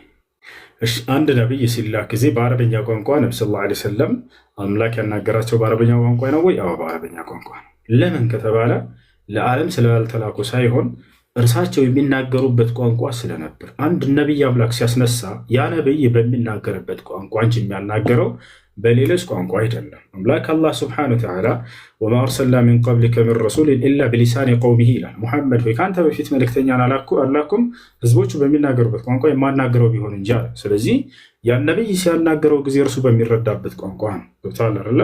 ዒሳ ዓለይሂ ሰላም ነቢ ሰለላሁ ዐለይሂ ወሰለም አማራ ላይ ተልከው በነበር አማርኛ ብቻ ነበር የሚያናገራቸው አምላክ፣ ምክንያቱም ሌላውን ቋንቋ አይረዱምና። ትግራይ ላይ ተልኮ በነበር በዚያ ቋንቋ ነው የሚያናገራቸው። ነገር ግን ያንን ነቢይ ምን ይለዋል? ለዓለም አድርስ ካለው በምን መልኩ ሊደርስ ይችላል? ያ አስተምህሮ በሌላ ቋንቋዎች በመተርጎም ይደርሳል። በመተርጎም እንዲደርስ ያደርጋል ማለት ነው። ነቢዩ ሰለላሁ ዐለይሂ ወሰለም ይሄንን ለዓለም ሁሉ አድርሰው እያስተረጎሙ ይልኳቸው ነበረ። ለምሳሌ ለሀበሻው ንጉሥ ተልኳል። ለሮማውያኖች ነቢ ሰለላሁ ዐለይሂ ወሰለም ደብዳቤ ልከዋል እስልምና እንዲቀበሉ። ሮማውያኖች የሮማው ታላቁ ጳጳስ እስልምና እንደተቀበለ አልጀዋብ ሰሒሕ ሊመን በደለ ዲን አልመሲሕ ለሸይኽ ልእስላም ኢብኑ ተይሚያ ረሒመሁላህ ተዓላ እዛ ላይ በደንብ አድርገው ገልጾታል። ከዚህ በፊት ሳሳያቸው ነበር። ልክ እንዲሁ ወደ ግብፅ ልከዋል ነቢዩ ሰለላሁ ዐለይሂ ወሰለም። ወደ ተለያዩ የዓለም ክፍሎች ወደ ሀበሻ፣ ወደ ኢትዮጵያ ልከው የኢትዮጵያ ቀሳውስቶችና መነኩሴዎች ንጉሱ ሳይቀር እስልምናን ተቀብለዋል። ይህ በቁርአን ላይ ተጠቅሷል። ይህን ይመስላል። ሌላ ጥያቄ አለ? በዚህ ከላንተ ከነቢዩ ኢሳ ነቢዩ መሐመድ የበለጠ ቦታ አለው ማለት ነው። አዎ ያ ማለት ግን ይኸውልህ አንዴ ላስረዳ። እኛ እንደዚያ ስንል ዒሳ ዓለይሂ ሰላምን የሆነ ዝቅ ያለ ደረጃ ያለው ምናምን ላ እንደዚህ አይደለም። በጣም የምንወደው በጣም የምናከብረው አሁን ላይ ቢመጣ በዚች ትውልድ ላይ እንደው ዓለም ላይ ያለ ህዝብ እንደው ቢደመር ቢጨመቅ የመሲሁን ቦታ ቅንጣት አያክልም ከአምላክ ዘንድ ያለውን ደረጃ። ይህን ታውቃላችሁ? ዓለም ላይ ያለ ህዝብ አሁን ቢመጣ መሲሁ በእኛ ላይ መሪ ነው የሚሆነው። ነቢ ሰለላሁ ዐለይሂ ወሰለም ቃል በቃል ሲናገሩ ወየኡሙኩም ቢኪታቢላሂ ወሱነት ያሉ መሲሁ ዳግም ከሰማይ በሚመጣ ጊዜ በመላእክት ታጅቦ ይመጣል። የዛንም የዚህ ትውልድ መሪ ይሆንላችኋልም አሉ። በጣም የምንወደው የምናከብረው 5 ነቢያቶች ከሌሎቹ ነቢያቶች ደረጃቸው ላቅ ያለ ነው። ኡሉል አዝም የሚል መጠሪያ አላቸው። የቁርጠኝነት ባለቤት ማለት ነው። ያ ማለት ባስተምሮት ጊዜያቸው ከማንም በላይ ግፍና መከራ ደርሶባቸው የትዕግስትን ጥግ ታግሰው ያሳዩ ተምሳሌት የሆኑ ነቢያቶች ናቸው። እነዚህ ማን ናቸው? ነቢዩ ሙሐመድ ሰለላሁ ዐለይሂ ወሰለም፣ ክርስቶስ፣ አብርሃም፣ ሙሴ፣ ኖህ። ማስረጃ ቃለ ሱብሓነሁ ወተዓላ ፊ ሱረቲል አሕዛብ في بداية الصفحة الثانية وإذ أخذنا من النبيين ميثاقهم ومنك ومن نوح وإبراهيم وموسى وعيسى بن مريم وأخذنا منهم ميثاقا غليظا. أملاك الله من على محمد هوي كنبياتوش قال كيدان بياسكون جزيالة بتلي دقمو كأنت كأبراهام كموسى ككريستوس كنوح كأن أنت كمستاجو دقمو كباري هنا قال كيدان الجنة ونعلم نزي أمست نبياتوش ደረጃቸው ከማንም በላይ ላቅ ያለ ነው። የመሲሁን ደረጃ አስመልክቶ በተለየ መልኩ አላህ ሱብሓነሁ ወተዓላ በቁርአን ላይ ገልጾታል፣ ከሌሎቹ ነቢያቶች በተለየ መልኩ። ለምን? ምክንያቱም እርሱ በወገኖቹ ተገፍቷልና። በማን የተላከላቸው ህዝቦች አይሁዲዎች ንቀውታል። አንደኛ አመጣጡን በዝሙት እንደሆነ ተናግረዋል።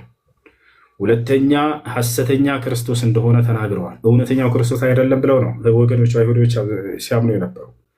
ሶስተኛ ሲሰራ የነበረውን ተአምር ድግምት እንጂ ተአምር አይደለም ብለዋል። ስለዚህ አምላክ አላህ ሱብሓነሁ ወተዓላ በህዝቡ መካከል ስለተናቀ ይሄንን ክርስቶስ መሲሁን ከሌሎቹ ነቢያት ይልቅ የእርሱን ደረጃ በበርካታ ቦታ ላይ ተናግሮለታል።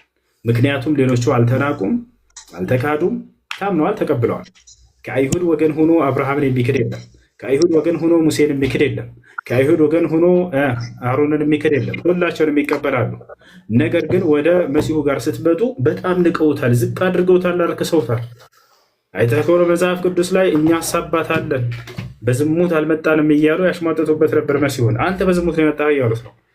ታዲያ አምላክ አላህ ሱብሓነሁ ወተዓላ ምን ይጠበቃል ከእርሱ ከተባለ በቀጣይ በሚመጣው ነቢይ ላይ የዚህን የተናቀውንና ዝቅ የተደረገውን ነቢይ ክብር መመለስ አለበት። አምላክ አላህ ሱብሓነሁ ወተዓላ ስለ መሲሁ ሲናገር እርሱ እናንተ እንደምትሉት በዝሙት ሳይሆን በእኔ ቃል አማካኝነት ነው የመጣው፣ ተአምር ነው በራሱ አገኛኘቱ ብሎ ገለጸላቸው። አላህ በቁርአን ላይ ምን አለ?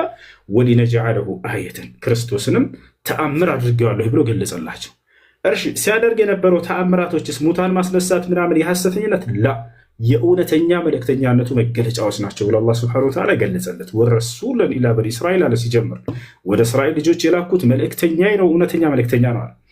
ከዚያ በኋላ ተአምራቱን ገለጸ። ሙታንን ያስነሳ ነበር፣ ማየት የተሳናቸውን ይፈውስ ነበር፣ ለምጽ ያለባቸውን ይፈውስ ነበር። ይሄ ሁሉ እውነት ነው፣ ድግምት አይደለም ብሎ አላህ ክብሩን ዳግም መለሰለት። ይባላል ልክ እንዲሁ በርካታ ቦታ ላይ አላህ ሱብሓነሁ ወተዓላ ወጂሃን ፊ ዱንያ ወልአኺረቲ ወሚነል ሙቀረቢን ይላል መሲሁን። በቅርቢቱም ዓለም በቀጣዩም ዓለም ባለሟል ባለ ክብር የሆነ ነው እያለ ይገልጸዋል። ወሚነል ሙቀረቢን ማለት ከእኔ ዘንድ ቅርብ ቦታና ደረጃ ካላቸው ነቢያቶች መካከል ነው እያለ ይገልጸዋል። ሌላ የተሰጠው እውቀት፣ ስለ እውቀቱ አስመልክቶ አላህ ሱብሓነሁ ወተዓላ ገና ሳይወለድ በፊት ክርስቶስ በትንቢት ተናገረለት። ምን አለለት? ወዩዓሊሙሁ አልኪታበ ወልሕክመተ ወተውራተ ወልኢንጂል፣ 4 ነገርን ገለጸ። ለዚህ ከአንቺ ለሚወለደው ልጅ አላት መልአኩ ጅብሪል ዓለይሂ ሰላም መጥቶ ለማርያም መጽሐፍን ያስተምረዋል፣ ጥበብን ያስተምረዋል፣ ኦሪትን ያስተምረዋል፣ ኢንጂልን ያስተምረዋል። ልብ በሉ 4 ነገር። ሐሰኑል በስሪ ሲናገር ምን አለ? ወዩዓሊሙሁ ልኪታብ የተባለው ቁርአንን ያስተምረዋል ማለት ነው፣ የወደፊቱን ነቢይ መጽሐፍ። ወልሕክመተ ጥበብን የተባለው ደግሞ ሱነት ነቢ ዓለይሂ ሰላቱ ወሰላም የነቢ ሰለላሁ ዓለይሂ ወሰለም ሐዲስን ያሳውቀዋል ማለት ነው። ወተውራተ የሙሴን መጽሐፍንም እንዲያውቅ ያደርገዋል። በጭንቅላት ያውቀው ነበር መሲሁ፣ እየገለጸ ከመጽሐፋቸው ላይ እንዲያነብና እንዲሟገታቸው አድርጎታል አላህ ሱብሓነሁ ወተዓላ። ወልኢንጂል ለራሱ የሚሰጠውንም መጽሐፍ ያውቃል። ስለዚህ ዒሳ ከሌሎች ነቢያት በተለየ መልኩ 4 መጽሐፍቶችን ያውቃል። ልብ በሉ፣ ቁርአንን ያውቃል፣ ሐዲስን ያውቃል። ለምንድን ነው እነሱ እንዲያውቅ የተፈለገው?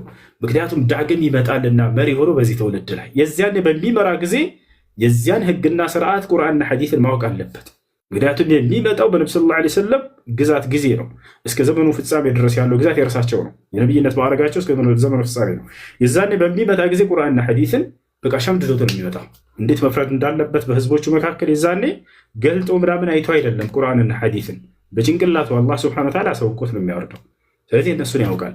ኦሪትንም ልክ እንዲሁ ያውቀዋል። በመጽሐፋቸው ላይ ያሉ የበረዟቸውንና ያልበረዟቸውን ነገራቶች ያስተካክልላቸው ዘንድ ያንንም እንዲያውቅ አድርጎታል አላህ።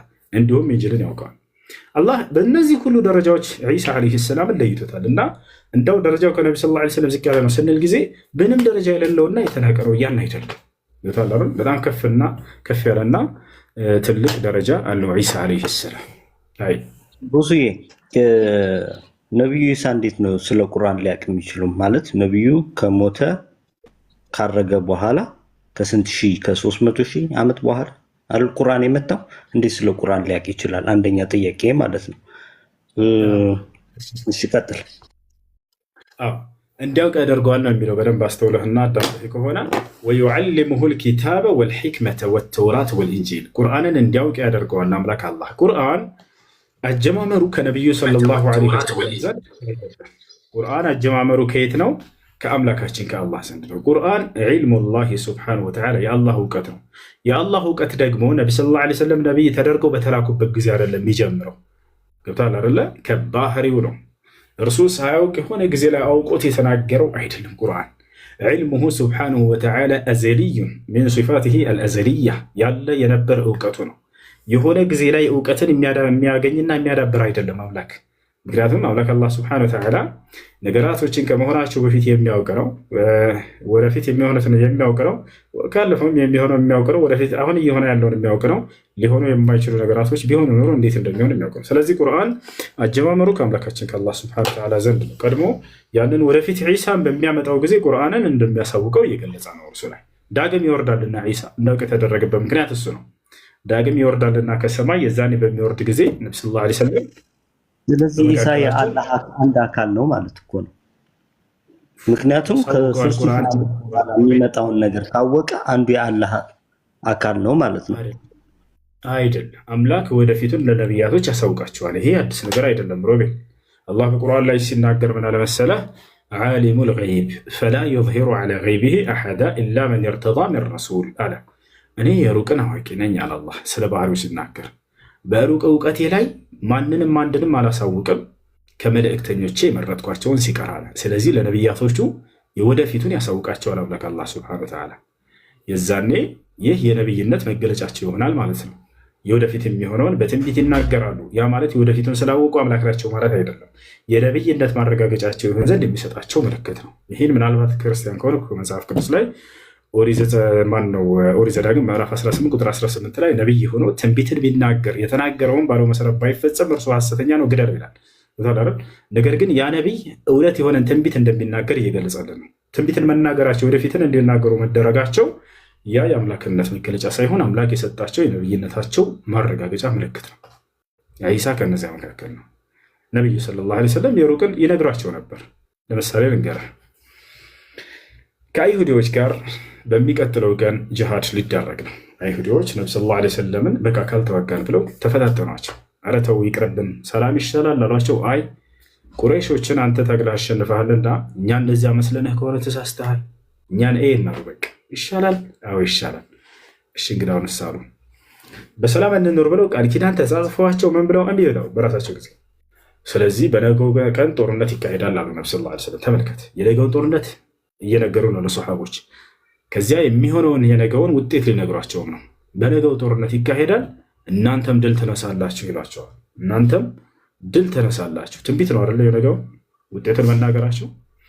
ከዚያ በኋላ ነቢያችን ሰለላሁ ዐለይሂ ወሰለም ሰሃቦቻቸውን በመካከላቸው ቁመው ምን አላቸው? ገደን ሰኡዕጢ አራያ ሊረጁሊን ዩሒቡ ላህ ወረሱለህ ወዩሒቡሁ ላሁ ወረሱሉህ ወየፍተሑ ላሁ ዐላ የደይህ። ነቢያችን ሰለላሁ ዐለይሂ ወሰለም ለሰሃቦች ምን አሏቸው? ነገ ከእናንተ መካከል ለአንዳቸው ለሰሃቦቼ ባንዲራን እሰጣለሁኝ አሉ። ያም ሰው ባንዲራ የሚሰጡበት ምክንያት መሪዎች ሰራዊቶቻቸውን ከፊት ሄደው ይዘው እንዲዋጉና የእርሱ ተከታዮች ከእርሱ ዘንድ ተሰልፈው ሰልፋቸውን እንዳይዘበራረቅ ምናምን የሚያደርጉት ምልክታቸው ነበር። ከሃዲዎችም መሪ ይኖራቸዋል፣ አማኞቹ ልክ እንደው ከመካከላቸው የምሰጠዋለኝ ባንዲራ ካሉ በኋላ ይህ ሰው አላህና መልእክተኛውን በጣም ይወዳል ብለው ነብዩ ሰለላሁ ዐለይሂ ወሰለም ተናገሩ። አላህና መልእክተኛውም እርሱን በጣም ይወዱታል፣ በእርሱም እጅ ላይ ወየፍተሑ ላሁ ዐላ የደይህ አሉ። በዚህም በመሪያቸው ላይ አላህ ድልን ይነሳል በነገው ጦርነት አሉ። የነገውን መናገር ትንቢት ነው ብለናል። አሁን ነብዩ ሰለላሁ ዐለይሂ ወሰለም በተናገሩት መሰረት ካልተፈጸመ ሐሰተኛ ሊያደርጋቸው ነው። ነቢይ ትንቢት ተናገሩ ካልተፈጸመ በተናገረው መሰረት ሐሰተኛ ነው። ነቢያት ትንቢትን ተናግረው ከአምላክ ዘንድ የመሆናቸው ምልክት ያ የተናገሩት ትንቢት በትክክል ይፈጸማል። እንሂዳ። ነገር ግን ነቢ ሰለላሁ ዐለይሂ ወሰለም ለአንድ ሰው አሉ እንጂ ስሙን አልነገሯቸውም ነበር። ከዚያ ይህንን ባህሪውን መገለጫውን ብቻ ተናግረው ወደ ቤታቸው ሄዱ። ነቢ ሰለላሁ ዐለይሂ ወሰለም ከሄዱ በኋላ ሰሓቦች ሌሊቱን ሙሉ ሲያወሩ አደሩ። ፈባቱ የድኩነ ለይለተሁም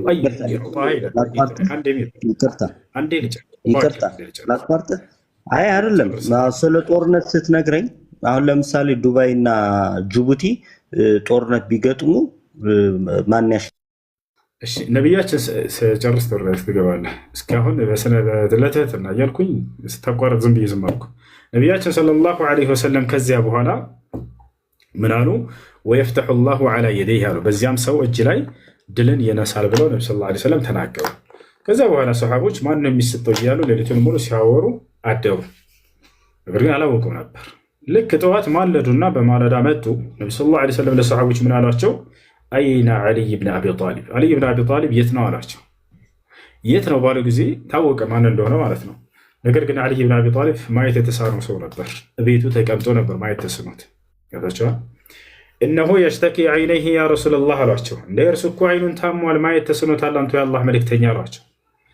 ከዚያስ ምን ሆነ? የእቱኒ ቢህ አሉ ነቢ ሰለላሁ ዐለይሂ ወሰለም፣ አምጡልኝ ወደ እኔ አሉ። ሊፈውሱት ነው። ምን ብለዋል ነቢ ሰለላሁ ዐለይሂ ወሰለም? ያ ሰው በቃ ይሰጣል ብለዋል። ተመልከቱ እንዳሉት የትናንትናው ባይሆን ኑሮ አንደኛ እዚህ ጋር ሐሰተኛ ሊሆን ነው። ያ ሰው ድልን ይነሳል ተብሏል፣ ግን ማየት የተሳነው ሰው ሆኖ ተገኘ። ነቢ ሰለላሁ ዐለይሂ ወሰለም ምን ሊያደርጉ ነው? አንድ የነቢይ ምልክት ሊያደርጉ ነው። እርሱ ምንድነው? አይኑን ሊያበሩለት ነው። ቃል በቃል ሐዲስ ያሳያቸዋለሁ። ምን ይላል? ነቢያችን ሰለላሁ ዐለይሂ ወሰለም አመጡላቸው። ፈበሰቀ ፊ ዓይነይህ በአይኖቹም ላይ እትፍትፍ አሉ ነቢይ ሰለላሁ ዐለይሂ ወሰለም ይላል። ፈሹፊየ ከአን ለም የኩን ብሂ ወጀዕ ይላል ሐዲሱ ላይ አው ፈቡሪአ ከአን ለም የኩን ብሂ ወጀዕ። አንድ ጨረስ ተፈወሰ ይላል ቃል በቃል ተፈወሰ፣ በአይኑ ላይ የህመም ምልክት የማይታይበት ሆኖ እስኪታይም ሆነ አሉ። ምን ማለት ነው? አንድ ሰው ከህመሙ ሲያገግምና ሲሻለው ጊዜ ቀስ በቀስ ነው አይደለ? ያ አይኑ ላይ ያለው ህመም ቅላቱ እየጠፋ ጥርት ንጽት የሚለው እንደዚህ አልነበረም ባሉ ሰሓቦች። ወዲያው ስናይ ጊዜ የህመም ምልክት የሌለበት እስኪሆነም ድረስ ተፈወሰ። ወዲያው ነጭ ሆነ፣ ወዲያው ተገለጠ አይኑ። ከዚያ ነብዩ ሰለላሁ ዐለይሂ ወሰለም ያዝን ከባንዲራው ማለት ሂድ ሰላም ጥሪ አድርግላቸውና ሁሉም ህግና ስርዓቱ ከተናገሩ በኋላ ሄደ። ከዚያም በኋላ እንዳሉት ነብዩ ሰለላሁ ዐለይሂ ወሰለም እነዚያን የኸይበር እንትኖች አይሁዳውያኖች አሸንፈዋቸው ድል አድርገዋቸው መጡ ማለት ነው። ይህ ነው። ይህ ብቻ ሳይሆን በርካታ ትንቢቶችን የነገን ይናገራሉ ነብዩ ሰለላሁ ዐለይሂ ወሰለም። ያ ነገር ሲሆን ይስተዋላል፣ ይታያል ማለት ነው። እሺ ህልም አለኝ አለ። ሰላም ነው አለ። አልሐምዱሊላህ አለ። እንዴት ነው? ጥያቄ ነበረኝ። እሺ ጥያቄ ምንድን ነው?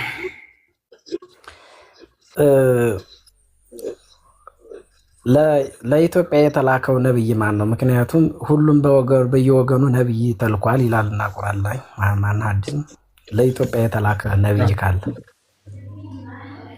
አንድንች በደንብ አለ። ወደ ኢትዮጵያ የተላከ ነብይ አይ ማን ነው?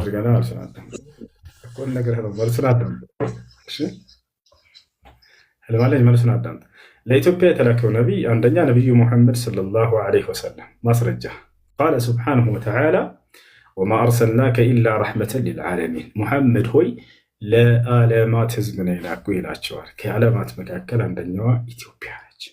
በሌላ ቦታ ላይ ሁሉም አይ የኔ ጥያቄ ሁሉም በየወገኑ ነው የተላከ፣ በየወገኑ ነቢይ ተልኮለታል ይላል። ስለዚህ ለኢትዮጵያ የተላከ ነቢይ ነው ነቢዩን እሱም ለአረብ እንደተላከ ራሱ ለገዛ ወገኖቹ እንደተላከና እሱንም አረበኛ ቋንቋ ለሚናገሩ ቋንቋዎች ለመካና ለዙሪያው እንደተላከ ይናገራል። እኔ ያልኩት ደግሞ ለሁሉም በየወገኖቹ ተልኳል ይላል። በየወገኖቹ ከተላከ ለኢትዮጵያ የተላከው ነብይ ማን ነው ነው? እሺ አማርኛ ከቻልክ እባክህን በደንብ አስተውለህ አዳምጠኝ። እሺ አዳምጥ። አሁን ምን አመጣ ለማስተባበል ወደ አረብ ተልከዋል የሚለው ነው። ወደ አረብ አልተላኩም ማን አለ? ነብዩ ሰለላሁ ዐለይሂ ወሰለም ወደ አረብም ተልከዋል። ይወዳል። ያ ማለት ለሌላው አልተላኩም ማለት አይደለም። ለሌላው አልተላኩም ማለት አይደለም። ነብያችን ሰለላሁ ዐለይሂ ወሰለም አላህ ሱብሓነሁ ወተዓላ ሲገልጻቸው መጀመሪያ እርሳቸውን አናገራቸው። ኢቅራ አላቸው። መጀመሪያ አንብብ አንተ አላቸው። ቢስሚ ረቢከ አለዚ ኸለቅ፣ ሁሉም በፈጠረ በሆነ በአምላክህ በአላህ ስም አንብብ። መጀመሪያ ኺጣቡ ለማን ነው? ንግግሩ እርሳቸውን አስመልክቶ መጣ። ከዚያስ ምን አላቸው አላህ ስብሓነሁ ወተዓላ? ወአንዚር ዓሺረተከ አልአቅረቢን አለ። የቅርብ ቤተሰቦችህን አስተምር አስጠንቅቅ አላቸው። ይሄን ልጅ አሁን እኔ ለቤተሰባቸው ብቻ ነው የተላኩት አይደለም። ትዕዛዙ ቀስ በቀስ አላህ ስብሓነሁ ወተዓላ ከራሳቸው ጀመረ። ከዚያም ለቤተሰቦች አለ ወአንዚር ዓሺረተከ አልአቅረቢን፣ የቅርብ ቤተሰቦችህን አለ። ከዚያ የቅርብ ቤተሰቦቻቸውን ነብዩ ሰለላሁ ዐለይሂ ወሰለም ሰበሰቡና አስተማሯቸው። ከዚያ ምን አለ አላህ ስብሓነሁ ወተዓላ? ቀጥሎ ምን አለ? ለአረቦችም ብሎ አላህ ስብሓነሁ ወተዓላ አዘዛቸው። ከዚያ ለአረቦች ማድረስ ጀመሩ። ከዚያ ምን አለ? ለዓለማት ብሎ ልክ እንዲህ በደረጃ ነው ያዘዛቸው ማለት ነው። መጨረሻ ላይ ምን አለ አላህ? ወማ አርሰልናከ ኢላ ካፈተን ሊናስ፣ አጠቃላይ ለሰዎች ሁሉ ላኩህ ብሎ ተናገረ። ሌላ ቦታ ላይ ምን ይላል? ወማ አርሰልናከ ኢላ ረሕመተን ሊልዓለሚን፣ ለዓለማት እዝነት አድርጌ ነው የላኩህ እያለ ይናገራል። በሱረቱል ደረጃ በደረጃ እንዳዘዛቸው ማስረጃ አለ። መጀመሪያ ለቤተሰብ፣ ቀጥሎ ለመካ፣ ቀጥሎ ለዓለም እና ይሄ ነው። አሁን ምንድነው ለመካና ዙሪያውን ልታስፈራራ የተላከው የሚለው ተሰርዞ ወይም ደግሞ አድጎ ለዓለም የተባለበት ምንድን ነው ማስረጃው? ነው ወይስ አንተ ራስህ ነው እንድምታወራው? ኧረ እኔ አይደለሁም። ለዓለም ቀጥታ ቃል በቃል ላሳይህ ነውና ለቤተሰብህ ደረጃው አድጓል። መጀመሪያ ለቤተሰብ፣ ቀጥሎ ለዓረብ፣ ቀጥሎ ደግሞ ያዝልኝ ሀሳቤን ያዝልኝ መጀመሪያ የተባለበት አለ ወይ ያልክ ላሳይህ ነው። አይደለም ለዓለም ሚልም አለ እያልኩ ያለሁት አንተ አሁን ያልከኝ መጀመሪያ ለቤተሰብ፣ ቀጥሎ ደግሞ ምንድነው ለመካና ለዙሪያው፣ ቀጥሎ ለዓለም አልከኝ። እንደዚህ ደረጃ በደረጃ መጀመሪያ ለቤተሰብ ላክንህ፣ ቀጥሎ ለአረብ ላክንህ፣ ቀጥሎ ለዓለም ልከናሃል የሚል ቃል በቃል አለ ወይስ ራስህ ነው የምታመቻቸው ነው የምልህ? እኔ አይደለሁም ማመች። ቁርአን ላይ አላህ የተናገረውን ቃል በቃል ነው ማሳየህ። አውጥቼ ላሳየህ? ይሄ ግጭት ነው የምለው። አንዴ ለቤተሰብ፣ አንዴ ለአረብ፣ አንዴ ለዓለም የተጋጨ ሀሳብ ብዬ ነው የምልህ። ያው ለምሳሌ ግጭት ማለት ምን ማለት ነው? ፍቹን ንገረኝ። ግጭት ማለት አንዴ ለቤተሰብህ ነው የላኩ ቤተሰብ እንደዚህ ያርግ፣ አንዴ ደግሞ አረብን፣ አንዴ ዓለም። ህልም አለኝ አዳምጥ። የግጭት ፍቺ ንገረኝ እንጂ አሁን ያልኩህ ለዓለም ላኩህ ምናምን የሚለውን እሱን አይደለም እየጠየኩኝ ያለሁት። ግጭት ማለት ምን ማለት ነው? ፍቹ እንደ አማርኛ መዝገበ ቃላት ግጭት ማለት ምን ማለት ነው? ግጭት ማለት ወጥ የሌለው አንዴ ከዚያ አንዴ ከዚህ እያለ የሚምታታ ሀሳብ ማለት ነው። ለቤተሰብ ላኩ ካለ በኋላ እንደገና ለአረብ ላኩ ካለ በኋላ እንደገና ለዓለም ላኩ። አትሰማም እንዴ? ወደ እሱ አይደለም ግጭት ማለት ምን ማለት መሰለ? እኔ ላስረዳ ወይ ለተናገርኩ ማስረጃ ማምጣት ይችላል። ግጭት ብሎ ማለት እንድትስማማ ዘንድ ማለት ነው፣ እንድትረዳው ዘንድ በአንድ ነገር ላይ አዘዘህ። ለምሳሌ በዚያው በነጥብ ላይ ተቃራኒ የሆኑ የሚጋጩ የማይስማሙ ነገራቶችን ሲያዝ ጊዜ ማለት ነው። ቶታል አይደለ? ለምሳሌ ነገር ግን በአንድ ነገር ላይ ተጨማሪ ነገር ጨምሮ ማዘዙ እሱ ግጭት አይባልም። ቶታል አይደል? አንድ ብር ውሰድ አልኩህ። ከዚያም እንደገና መጣሁኝና ያውና 2 ብር ጨመርኩልህ። ይጋጫል? አይደለም። ይሄ ተጨማሪ ነው እየሰጠው ያለሁት። አዘዝኩት ሰራተኛ ያለ ምሳሌ ሂድና ይሄንን ጓሮ እንትኑን አትክልቱን ኮትኩት አልኩት። ከዚያ ሄድኩኝና እንደገና ደግሞ ሙሉ እርሻውን እንድትኮተኩት አዝዣለሁኝ አልኩት። ይሄ ተጋጨ ነው? አይደለም። በተጨማሪ ትእዛዛቶች አይገናኝም። እሱ አንድ አዳምጥ ልጨርስ። እያዳመጥኩ ነው፣ ግን ማይገናኝ ከሆነ አይገናኝም ማለት ነው። ግጭት ብሎ ማለት በአንድ ነጥብ ላይ የማይስማሙ ተቃራኒ ሀሳቦች ሲነሱ ጊዜ ነው። አይደለ ነው ወይስ አይደለም? ግጭት ብሎ ማለት በአንድ ነጥብ በአንድ ጉዳይ ላይ የማይስማሙና የሚላተሙ የሆኑ ሀሳቦች ሲነሱ ጊዜ ነው። ለምሳሌ ህልም አንድ አዳምጠኝ። ምሳሌ ልስጥህ። እኔ የሆነ ቦታ ላይ ለምሳሌ አልጸጸትም አልኩ፣ ሌላ ቦታ ላይ ደግሞ እጸጸታለሁ አልኩ። መጸጸት የሚለው ምንድን ነው? አንድ ነጥብ ነው። በአንድ ቦታ ላይ እጸጸታለሁኝ አልኩ፣ በሌላ ቦታ ላይ ደግሞ አልጸጸትም አልኩ። በአንድ ነጥብ ላይ እየተነሳ ነው። ገብቶሃል አይደለ? ይሄ ግጭት ነው አይደለም?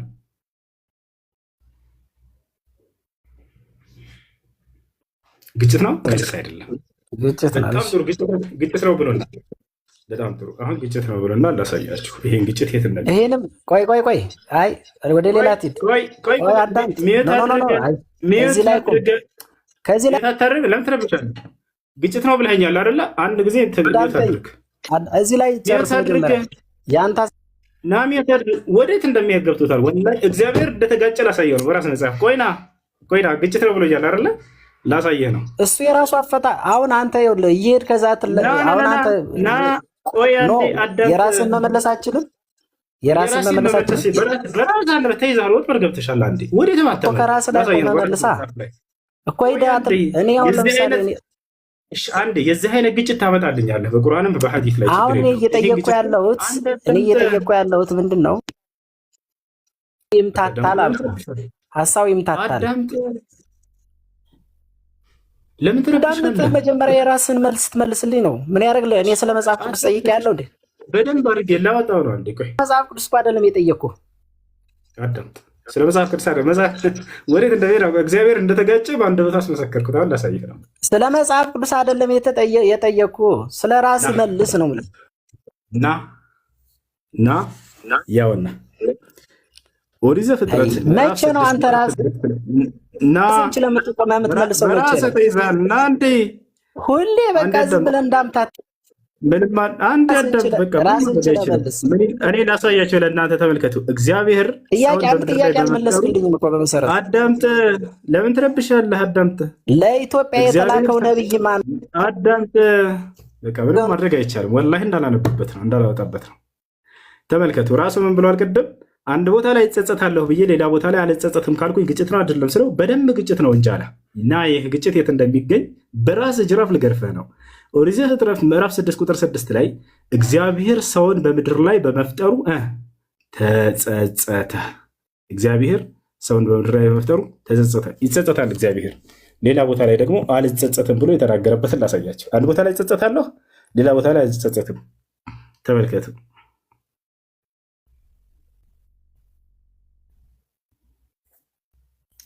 እሺ ዘሁልቁ 23:19 ተመልከቱ። ዘሁልቁ 23:19 ላይ እግዚአብሔር ምን ይላል? ሐሰትን ይናገር ዘንድ እግዚአብሔር ሰው አይደለም፣ ይጸጸትም ዘንድ የሰው ልጅ አይደለም። ያ ሰላም። እዚህ ቦታ ላይ አልጸጸትም አለ። እጸጸት እንግዲህ የሰው ልጅ አይደለሁም፣ ግን የሚጸጸተው ሰው ነው እንጂ አይደለሁም ብሎ ተናገረ። እዚያ ቦታ ላይ ደግሞ እግዚአብሔር ተጸጸተ ይለናል። ግጭት ነው ማለት ይሄ ነው። ግጭት ነው ማለት ቀደም ከእሱ ጋር እንደተስማማ ሁላቸው እንደምታውቁት በአንድ ሀሳብ ላይ የማይስማሙ ተቃራኒ የሚላተሙ የሆኑ ነገራቶች ሲነሱ ጊዜ ነው። እዚህ ቦታ ላይ ተጸጸትኩ ካልኩኝ እዛ ቦታ ላይ አልጸጸትም ካልኩኝ ይሄ ግጭት ነው አይደለም ስለው ይሄማ ግጭት ነው አለ። ቃል በቃል ያው ይሄ ግጭት ነው። ሌላ ቦታ እዚህ ቦታ ላይ ተጸጸትኩ እዚያ ቦታ ላይ አልጸጸትም አለ። በቁርአን ላይ እንዲህ አይነት ግጭት ማምጣት ትችላለሁ? የላ በፍጹም አይገኝም። ገብቷችኋል? ነገር ግን አንዱ ሌላውን የሚያጠነክርና የሚያበረታ የሆነ ትእዛዝ ነው። አምላክ አላህ ስብሐነሁ ወተዓላ ነቢያቶችን በደረጃ ያዛቸዋል። መጀመሪያ እርሳቸውን ጠርቶ የሚያናግረው አምላክ አብርሃምን ምን አለው? ኢዝ ቃለ ለሁ ረብሁ አስሊም፣ አብርሃም ሆይ ለእኔ ታዛዥ ሁን አንተ መጀመሪያ ነው። አብርሃምን ጠራው። ነቢዩ ሰለላሁ ዐለይሂ ወሰለም ልክ እንዲሁ ኢቅራ አንብብ ሙሐመድ አላቸው። እርሳቸውን ካሳውቃቸው በኋላ ሂድና ቤተሰቦችን ተጣራ። አሁን ደግሞ አያቸዋል ደረጃ በደረጃ። ከዚያ እንደገና አረቦችን ወገን ጥራቸው አለ። ከዚያስ ምን አለ? እንደገና መልሰው ደግሞ የዓለምን ህዝብ ጥራቸው አለ። ይሄ ግጭት ነው? ላ ይሄ ግጭት አይደለም። ይሄ ግጭት አይደለም። አምላክ ግጭት ብሎ ማለት በአንድ ነጥብ ላይ ተቃራኒ የማይስማሙ ነገራቶችን ሲነሳ ጊዜ ነው ማለት ነው። ለምሳሌ ለአረብ ልክ ያለሁ ካለ በኋላ ለአረብ አላኩም ቢል ይሄ ግጭት ነው። ከቻለና የነሳሽ ጥያቄ ያለው ካለ መቀጠል ይችላል። ማነው ቦስ ጥያቄ አለ ወይንም ከዛች ያለሽ? ሰላም ወራህመቱላሂ ወበረካቱ። ኢድ ሙባረክ። እሱ ጥያቄ ነበረኝና እሺ፣ ጥያቄሽ ምንድን ነው? አሁን ባወራችሁት ጉዳይ ላይ አይደለም።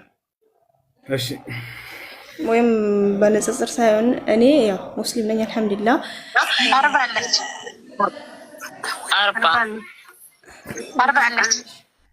እሺ፣ ጥያቄሽ ምንድን ነው? እኔ በምኖርበት አካባቢ ዘር የሚባል ነገር አለ። ማለት ዘር የሚባለው ነገር ገብቷል። እገሌ ዘር እንደዚህ አይነት ዘር ምናምን የሚባሉ ነገራቶች አሉ። እና እኔ ማግባት የምፈልገው ልጅ ከኔ ጋር አንድ አይደለም። ማለት ገብቶሃል? ግን አዛሩ ብዙ ቦታ የለም።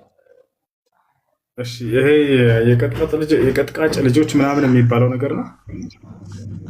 እንደዛ ነው እሱ ማለት ነው። እና እኔ ደግሞ አይደለሁኝም። እኔ እሱን ማግባት ፈልጋለሁ።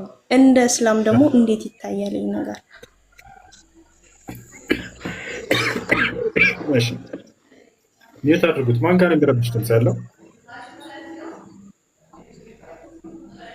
ማን ጋር የሚረብሽ ድምፅ ያለው?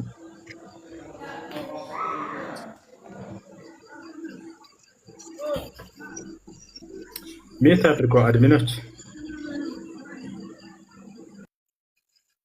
እሺ የቀጥቃጭ ልጆችን ማግባት የሚለውን በተመለከተ ይህን የሚለይ የሆነ እስላማዊ ትምህርት የለም። ያ ማለት የቀጥቃጭ ልጆች የተለዩ ማንነት አላቸው አተግባቸው ምናምን የሚል ነገር የለም።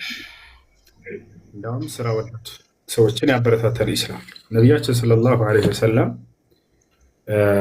አንዳችሁ ከተመገበው ምግብ ሁሉ በላጩ ምግብ በእጁ ሰርቶ የተመገበው ምግብ ነው ብለው ተናግረዋል። ነቢያቶች ሰርተው እንደሚያድሩና እንደሚበሉ ነቢ ሰለላሁ ዐለይሂ ወሰለም ተናግረዋል። ከነቢያቶች መካከል አንደኛው ማን ነው? ዘከሪያ ዐለይሂ ሰላም ወይም ዘከሪያስ። ሜት አድርጉ ልጆች ይሻላል። ይኸውላችሁ ሜት አድርጉ ሽምሰድን ያላን ዝንታል። እሺ እና ብረት ቀጥቃጭ ማለት እንደዚህ ቢላ ምናምን የሚሰሩ ሰዎች ማለት ነው። እና ሌሎችም እና ነቢያችን ሰለላሁ ዐለይሂ ወሰለም ካነ ዘከሪያ ነጃራን አሉ። ዘከሪያ አናጺ ነበር አሉ። አናጺ ነበር። ነቢይነት አገልግሎቱ ጋር አብሮ አናጺ እየሰራ ለሰዎች አገልግሎቱን ይሰጣል ማለት ነው። ይህ ነው አገልግሎቱን ይሰጣል። እና ነቢያችን ሰለላሁ ዐለይሂ ወሰለም ልክ እንዲሁ እርሳቸው ሰርተው ያድሩ ነበር ከልጅነታቸው ጀምሮ። ነቢያቶች ከሰሩት ስራዎች መካከል ሁላቸውንም እንደሚያደርጋቸው ፍየል ይጠብቁና በዚያ ይተዳደሩ፣ ፍየል በመጠበቅ በዚያ ይተዳደሩ ነበር ማለት ነው። ልጆች የሚረብሽ ቦታ ትሆኑ። ነቢያችን ሰለላሁ ዐለይሂ ወሰለም የነቢያቶችን ስራ ሲናገሩ ማ ሚን ነቢይን ኢላ ወቀድ ረዐ አልገነም አሉ። ወላ አንተ ያ ረሱለላህ ነዓም ኩንቱ አርዓሃ ሊአህሊ መካ ቢቀራሪጥ አሉ። አንድም ነቢይ የለም ፍየል የጠበቀ ቢሆን እንጂ ብለው ተናገሩ። አንተም ጠብቀሃል ሲሏቸው አሁ እኔም ጠብቄያለሁኝ ለመካ ሰዎች በተወሰኑ ፍራንኮች ይጠብቅ ነበር አሉ ነቢ ሰለላሁ ዐለይሂ ወሰለም። ስለዚህ እንዲሁም የቀደሙ ነቢያቶች ሰርተው የሚተዳደሩ ነበሩ ማለት ነው። እና ስለዚህ የብረት ቀጥቃጭ የሆነችን ልጅ አላገባም ብሎ ማለት ወይንም የብረት ቀጥቃጭ የሆነ ልጅ አላገባም ብሎ ማለት ይሄ ስህተት ነው። እነሱ ብዳናቸው እንዲያላቸው ምናምን አይባልም በፍጹም። እንዳም ሰርተው የሚያድሩ ሰዎችን ነቢዩ ሰለላሁ ዐለይሂ ወሰለም በጣም ይወዷቸው ነበር፣ በጣም ያከብሯቸው ነበር። ስለዚህ ሰርታችሁ የምትተዳደሩ መሆን አለባችሁ ማለት ነው። ነቢዩ ሰለላሁ ዐለይሂ ወሰለም እንዳስተማሯችሁ አየሽ። እና የብረት ቀጥቃጭ ልጅ አግቢ ችግር የለውም። እንዳውም አንዳንዴ ቢላ ሲምን ማሰራት ምናምን የለም። እዛ አንትቶ እሳቱን ጋር አድርጎ እየቀጠቀጠ እሺ እውነት ነው። ጥያቄ ያለ ይቀጥል። ሰላም አለይኩም።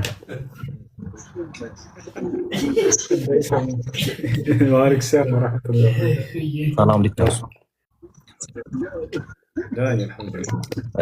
የሆነ ጓደኛዬ ነበርና ሙስሊም ነኝ አልሐምዱሊላህ። እሱም ጓደኛዬ ሙስሊም ነው። በአቂዳ ግን አንገናኝ ይመስለኛል። እና የሆነ ኪታብ እንደዚህ ይላል ምናምን ብሎ ኢነላህ ኸለቀል ዐርሸ ኢዝሃረን ሊቁድረቲሂ ምናምን የሚል ኪታብ አሳይቶኝ ወለም የተኺዝ መካነ ሊዛቲሂ የሚል አሳይቶኝ ምንድን ነው ምን ለማለት ፈልጎ ነው? ኪታቡን ነው ስሙንም አልነገረኝም። ዝም በል ኦኬ መርሐባ። ይህን አልይ ብን አቢ ጣሊብ የተናገረው ብለው ይህን አፈሳሉ አህባሾች። የለም አልይ ብን አቢ ጣሊብ አልተናገረው፣ ምንም ማስረጃ የለው። አልፊረቁ በይነ አልፊረቅ የሚለው መጽሐፍ ላይ የተናገረው አንድ አካል አለ። ያ አካል በፍጹም ወደ አልይ ብን አቢ ጣሊብ በባዶ ዝም ብሎ ያለ ሰነዱን ያስጠጋው። ሰነዱን አሳየ ይበለው። ይህ አካል በተናገረው ላይ እና ከተናገረውና እስከ አልይ ብን አቢ ጣሊብ ድረስ መካከል ያለውን ሰነድ አሳየ ይበለው። እኔ ለምሳሌ ዛሬ ተነስቼ አልይ እንዲህ አለ ብል ሰነድ እንጠይቃለሁ አልጠይቅም? እጠይቃለሁ። በአንተና በአልይ መካከል ከየት ነው ያገኘው? ሰነድ እጠይቃለሁ። ያ ሰው ባስቀመጠው አልፈርቅ በይነ አልፈረቅ የሚለው መጽሐፉ ላይ ሰነድህን አስቀምጥ። ወፍ የለም እዛ ላይ ሄደህ አታገኘም። ስለዚህ ነው አላህ ቃል በቃል እኔ ከአርሽ በላይ ነኝ ብሎ ስለ ራሱ ማንነት ተናግሯል። አርራሕማኑ ዐለል ዐርሽ استوى بمعنى على وارتفع كما ذكر ذلك الإمام البخاري رحمه الله تعالى عن المجاهد وأبو العالية كأبو العالية أنك مجاهد نسكمته بخاري على وارتفع بروتال على مالت كعرش بلاي هنا مالتنا ارتفع مالت كعرش بلاي كف على مالتنا ስለዚህ አላህ ከዓርሽ በላይ ነው ብሎ ቃል በቃል ሰለፎች የፈሰሩትን ሙጃሂድ ለዛው ሙጃሂድ ማለት የአብዱላህ ብኑ አባስ ተማሪ ነው። አብዱላህ ብኑ አባስ የነብዩ ሰለላሁ ዐለይሂ ወሰለም ተማሪ ነው። ይህን ያስቀመጠው ሌላ ቦታ ሳይሆን ቡኻሪ ላይ ነው የምታገኙት። አቡልዓሊያ ልክ እንዲሁ አቡልዓሊያ የአብዱላህ ብን መስዑድ የእነሱ ተማሪ ነው፣ የሰሓቦች ተማሪ ናቸው። እነዚህ የሰሓቦች ተማሪ ዓላ ወርተፋዕ ብለው ፈስረውታል። ልክ እንዲሁ ሌሎችም ቀደምት መልካም ሰለፎች በዚህ ነው የተረዱት። ነቢዩ ሰለላሁ ዐለይሂ ወሰለም ራሳቸው ቃል በቃል አላህ ከዓርሽ በላይ ነው ብለው ተናግረዋል። ሐዲስ ላይ ሲናገሩ ቃል በቃል ምን አሉ? ለማ قضى الله الخلق كتب في كتابه فهو عنده فوق العرش إن رحمتي سبقت غضبي الله فترة فترو كاتناكك بوهالا بمزافيا ولاي صافة لو المحفوظ لاي بزيان بمزافيا ولاي እዝነቴ ቁጣዬን ቀድማለች የሚል ጽሁፍ አለ አሉ። እርሱም ያ የጻፈበት ከእርሱ ዘንድ ይገኛል ከዓርሽ በላይ አሉ። خلاص ከእርሱ ዘንድ ይገኛል ከዓርሽ በላይ ብለው ነብዩ ሰለላሁ ዐለይሂ ወሰለም ተናገሩ ማለት ነው። እሺ شكرا جزاك الله. الله يحفظك. مرحبا جزاك الله. اشتياق ያለ ቀጥል اشتياق ያለ ቀጥል እድሜስ ካላችሁ ወአለይኩም ሰላም ወራህመቱላሂ ወበረካቱ። ሁሴን ጥያቄ ማለት ነው ስለ የእጁጅና መእጁጅ ስለሚባሉት ነው። ያኔ ከምን ዘር ነው የእነሱ አመጣጥ? ከሰው ዘር ነው ወይንስ የራሳቸው የሆነ ፍጥረት አላቸው? እሺ የእጁጅና መእጁጅ ሁም ምን በኒ አደም ዘሮች ናቸው። ማስረጃ አንደኛ ታድርጉት። የእጁጅና መእጁጅ ብዙ ሰው የሚመስለው ከሌላ ዘር አይደለም፣ ከአደም አለይሂ ሰላም ዘር ናቸው። ማስረጃ ነቢያችን ሰለላሁ ዐለይሂ ወሰለም ሐዲስ ላይ ምናሉ? አላህ ሱብሓነሁ ወተዓላ የትንሣኤ ቀን ለአደም እንዲህ ይለዋል አሉ። ኢነላሃ የቁሉ ሊአደም የውም አልቂያማ ያ አደም አኽሪጅ በዕተ ናር ሚን ዙርየቲክ፣ አደም ሆይ ከዘሮችህ የእሳት ሰዎችን አውጣ ይለዋል አላህ ሱብሓነሁ ወተዓላ። ከዚያም ፈየቁሉ አደም አሉ ነቢ ሰለላሁ ዐለይሂ ወሰለም አደምም እንዲህ ብሎ ይጠይቃል፣ ወማ በዕቱ ናር ያ ረብ ይላል፣ ጌታዬ ሆይ የእሳት ሰዎች እነማን ናቸው ይላል። ከዘሮች የእሳት ሰዎች እነማን ናቸው? ሚን የእጁጅ መእጁጅ ይለዋል። ከየእጁጅና ከመእጁጅ 999 እንዲሁም ደግሞ ከእነርሱ ከነዚህ ከሰዎች አንድ ይለዋል። ስለዚህ እነርሱንም ከዘሮች ብሎ አጠቃለለው። እነርሱም ከዘሮቹ ናቸው። የሆነ አፈጣጠር ሁኔታቸው ጆሮአቸው ትላልቅ፣ አይናቸው ትናንሽ ምናምን ተብሎ የተገለጸ ነገር አለ። ይህ ሐዲስ ላይ ያለ አፈጣጠራቸው ልክ እንደኛ ናቸው። የሆነ ነገራቸው ሊለይ ይችላል፣ ግን ያ ከአደም ልጆች አይደለም የሚል ነገር አይደለም። ከተቻለ ከአደም ዘር አይደሉም የሚያስብል ነገር አይደለም። ከተቻለ ስለዚህ እነሱ ከሰው ዘር ናቸው። ታይብሽ ምድር ላይ ሲመጡ የሚቀራቸው ነገር የለም ሲሉ ያኔ አዛርት ነው ወይስ ሰውንም እንትን ይላሉ?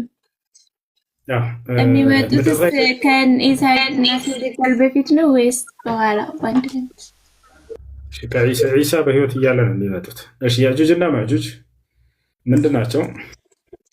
የእጁጅና መእጁጅ ከዒሳ ዓለይሂ ሰላም በኋላ ነው። እንግዲህ አንድ ቅደም ተከተሉ ልንገራችሁ መሰለኝ። ነቢያችን ሰለላሁ ዐለይሂ ወሰለም ሐዲስ ላይ ሲናገሩ ላ ተቁሙ ሰዓቱ ሐታ ተረው 10 ዓለማት ሰዓ አልኩብራ ከማ ቃለ ነብዩ ሰለላሁ ዐለይሂ ወሰለም 10 ታላላቅ የትንሣኤ ምልክቶችን እስክታዩ ድረስ ትንሣኤ አትቆምም አሉ ነብዩ ሰለላሁ ዐለይሂ ወሰለም። 10 የትንሣኤ ምልክቶችን እስክታዩ ድረስ ትንሣኤ አትቆምም አሉ። የመጀመሪያው ምንድነው? ዙሁሩል መህዲ የሚባል አንድ ፍትሃዊ መሪ መነሳቱ ነው። እርሱ የነብዩ ሰለላሁ ዐለይሂ ወሰለም ዘር ነው። ሐዲስ ላይ ሲናገሩ ሁወ ሚን አህሊ በይቲ ብለዋል። እርሱ ከቤተሰቦቼ ክፍል ነው ብለዋል። ይዋጢኡ እስመሁ እስሚ ያሉ ስሙ ከኔ ስም ጋር ይገጣጠማል አሉ። ስለዚህ ሙሐመድ ብን ዓብድላህ ይባላል። ለጎን ስሙ ደግሞ መህዲ ተብሎ ይጠራል ማለት ነው። እርሱ የዛን የሚነሳው ዓለም በግፍና በበደል በተሞላች ጊዜ አምላክ አላህ ሱብሓነሁ ወተዓላ ለዚህ ዓለም ህዝብ ፍትህን ሊያሰፍንለት ዘንድ ይህን መልካም መሪ ያስነሳዋል። ይህ ሰው ይመራቸዋል። በዚህ ሁኔታ ላይ ሳሉ ነው ኃይለኛ ድርቅ ለዓመታቶች ያክል ይገባል። ለ3 ዓመት ያክል ኃይለኛ ድርቅ ይገባል። ምንም አይነት ዝናብ አይጥልም፣ ምድርም አታበቅልም። ከሰማይ ሰዎች ዝናብን አያገኝም፣ ከምድር ቡቃያንም አያገኝም። ኃይለኛ ረሃብ ይገባል በዚች ዓለም ላይ።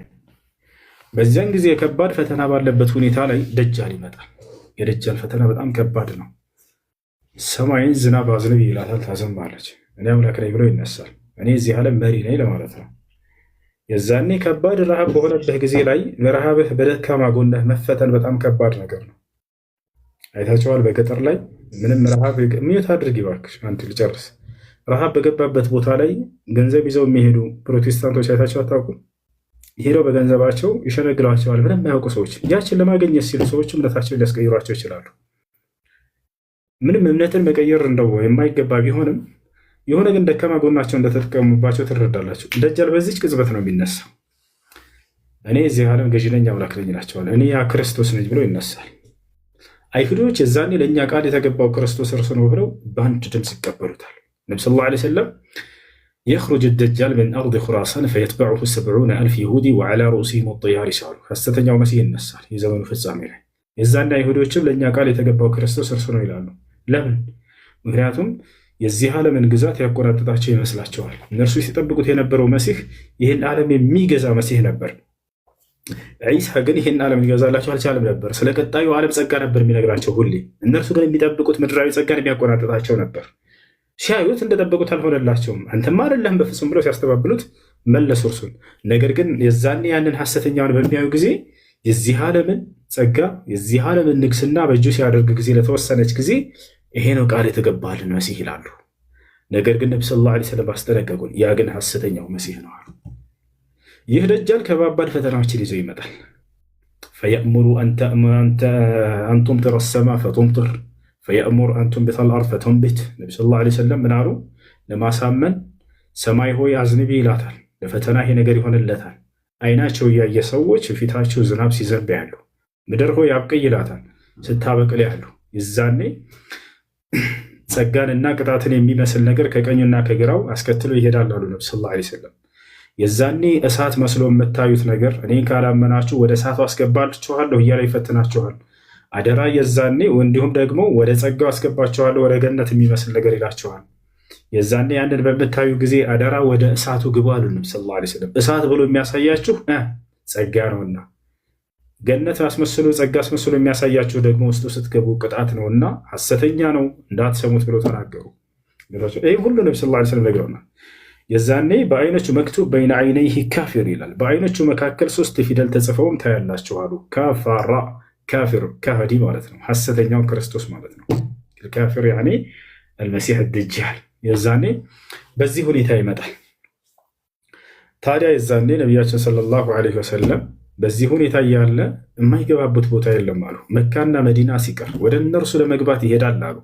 በመካ አፋፎች ላይ ወይም በበራፎቿ በደጆቿ ላይ በበሮቿ ላይ መላእክቶች ሰይፋቸውን መዘው እየጠበቁ ይመለከታል። ወዲያውም ይመለሳል መግቢያ የለኝም ብሎ። ከዚያም ወደ መዲና ይሄዳል አሉ። መዲናም ላይ ሲሄድ ጊዜ መላእክቶች እየጠበቋት ያገኛል። አሁንም መግቢያ የለኝም ብሎ ይሄዳል። ከመዲና ራቅ ያለችን ትንሽ ከፍ ጉብታ ያላትን ቦታ ጠቀሱ ነቢ ሰለላሁ ዐለይሂ ወሰለም ሐዲስ ላይ። ወደዛች የሄደምና አንድ በእግሩ ይመታታል። ከመካና ከመዲና ያሉ ከሃዲያንና መናፍቆችም ወደ እርሱ ቀጥታ ይወጣሉ፣ እንዲወጡ ይሆናሉ አለ። ልክ አላህ ሱብሓነሁ ወተዓላ ያራግፋቸዋል። ከሃዲያንና መናፍቃን በዚያች ላይ የዛኔ ይኖሩ ነበር፣ ይወጣሉ፣ ወደ እርሱም ይፈተኑታል እዚያው አሉ። ይህም በጨረሰ ጊዜ የዛኔ ታዲያ ያ የሙስሊሙ መሪ መህዲ የት ነው ያለው? ፍልስጤን ላይ፣ ኢየሩሳሌም ላይ፣ ቤተል መቅዲስ ላይ ይገኛል። አማኞች እዚያ ቁጭ ብለው ሰራዊቶች ይጠብቁታል፣ ወደዚያ እንዳይመጣ ደጃልን ማለት ነው። መሪው መህዲ ነው፣ የነቢ ሰለላሁ ዐለይሂ ወሰለም ዘር እንዳልኳቸው። በእርሱ መሪነት ቤተል መቅዲስ ላይ ሆነው ይጠብቁታል እስኪመጣ ድረስ። ይፋለሙታል መሲሁ ደጃልን ከማን ጋር? ከዒሳ ጋር። ግን ዒሳ እስኪመጣ ድረስ በዚያው ይሆናሉ እነዚህ አማኞች የነቢ ሰለላሁ ዐለይሂ ወሰለም ተከታዮች። በዚህን ጊዜ ሁኔታ ሳለ ዓለምን አሰስኩኝ ዳሰስኩኝ ብለው አይሁዲዎች ከዚያ ከሐሰተኛው ክርስቶስ ጋር በደስታ እየቧረቁ እያለ ከእርሱ ኋላ የጦር ሰራዊት ለብሰው ይከተሉታል። የሚገርማቸው ነቢ ሰለላሁ ዐለይሂ ወሰለም በራሳቸውም ላይ የጦር ልብሶችን ለብሰው ይሄ ያለ አይደል ብረት ምናምን እንደዚህ የጦር መሳሪያዎች አልባሳቶች ለብሰው ይከተሉታል። የትም ሲሄድ ይሄዳሉ ተከትለውታል። ለእኛ ቃል የተገባው ክርስቶስ መሲህ ነው ብሎ ሐሰተኛ መሲህ በዚህ ሁኔታ ላይ ሳለ ሐሰተኛው መሲህ ቀጥታ ወደ ኢየሩሳሌም ይሄዳል፣ ወደ ፍልስጤም፣ ወደ ቤተል መቅደስ እዛ ጋር የሚገኙ አማኞችን ሊፈትን። በዚህ ሁኔታ ሳለ ዒሳ ዓለይሂ ሰላም ይወርዳል አሉ ነብዩ ሰለላሁ ዐለይሂ ወሰለም። ዝም ብሎ ብቻውን አይወርድም። ዒሳ ከሰማይ በመላእክት ታጅቦ ይወርዳል። ዋዲዐን ከፈይሂ ዐላ አጅኒሐቲል መላኢካ ዐን የሚኒሂ ወዐን ሽማሊሂ። የታደርጉ ልጆች ከቀኝና ከግራው በመላእክቶች ላይ ክንፉን አስቀምጦ ይወርዳል አሉ ነብዩ ሰለላሁ ዐለይሂ ወሰለም። ከዚያ በኋላ ይወርዳል ዒሳ ዓለይሂ ሰላም። የት ይወርዳል? መጀመሪያ ሸርቀይ ዲመሽቅ ዐንደ አልመናረቲ አልበይዳ፣ በምስራቅ ደማስቆ በነጯ ሚናራ ባለቤት ስርም ይወርዳል አሉ። እስካሁን ድረስ አለች ያቺ መስጂድ። አንዴ ላሳያችሁ። እስካሁን ድረስ ተጠብቃ ትገኛለች። ከዛ ወደ ትሄዳል? ቀጥታ ወደ ቤተል መቅደስ ወደ ኢየሩሳሌም ሲያስተምርበት የነበረ ወደዚያ ቦታ ይሄዳል። ቆይ ላሳያችሁ። አልመናረት አልበይዳ ያትና መስጂዷ ዐንደ አልመናረት አልበይዳ የነጯ ሚናራ ባለቤት ተብላ ትጠራለች። ይታያቸዋል። አልመናረት አልበይዳ ይሄ መስጂድ ነው። በምስራቅ ደማስቆ ይገኛል። እዚህ እቺ ነጯ ሚናራ ትታያቸዋለች። እቺ ዒሳ የሚወርድ ቀጥታ እዚች ጋር ነው የሚወርደው። ነቢዩ ሰለላሁ ዐለይሂ ወሰለም የተናገራት ቦታ እንዳለ በክብር ተጠብቃ ትገኛለች። መስጂድ ውስጡ ይሄ ነው። አልመናረት አልበይዳ የነጯ ሚናራ ባለቤት ዒሳ ዓለይሂ ሰላም ነቢያችን ሰለላሁ ዐለይሂ ወሰለም ቃል በቃል ሐዲስ ላይ ተናግረውታል። እንደ አልመናረት የንዚሉ ዒሳ ብን መርየም ሸርቀይ ዲመሽቅ ዐንደ አልመናረት አልበይዳ። ልጆች ዋርኒንግ አመጣ። ወሰላሙ አለይኩም ወረሕመቱላሂ ወበረካቱ። ለሶስት ቀን ለአራት ቀን ከሚዘጋብን ቢቀር ይሻላል።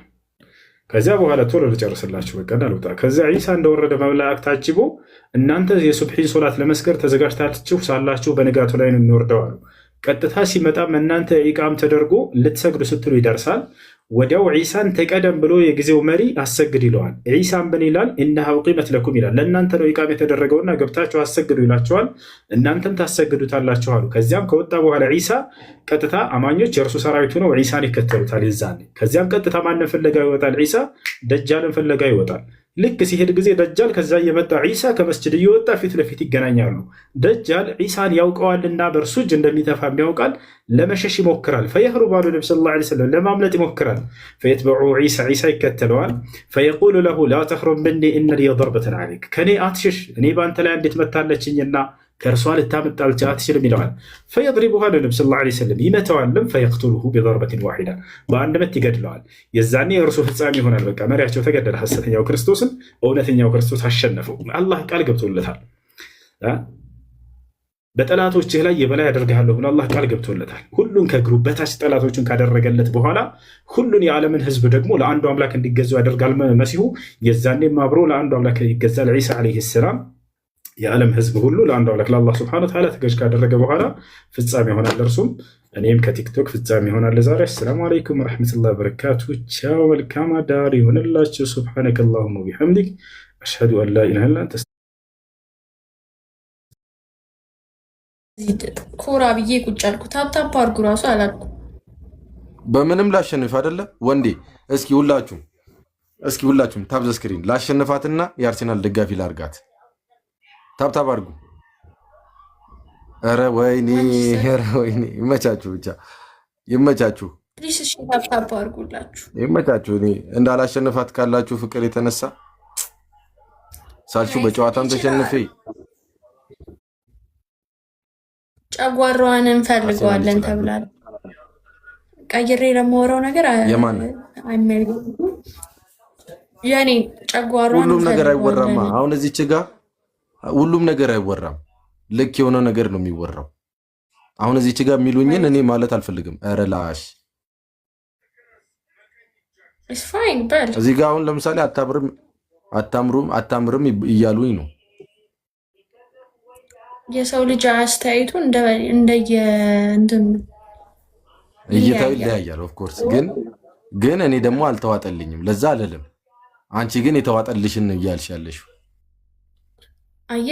እይታውም እንደሚለያይ የምናወራውም ነገር ይለያያል። እኔ በራሴ መንገድ ነው የማወራው፣ አንተ በራስ መንገድ። ግን እኔ ደግሞ ምን እያልኩ ያለሁት አንቺ የፈለግሽውን ነው እንጂ እነሱ የጻፉትን እያልሽ አይደለም ነው እያልክ ያለሁት።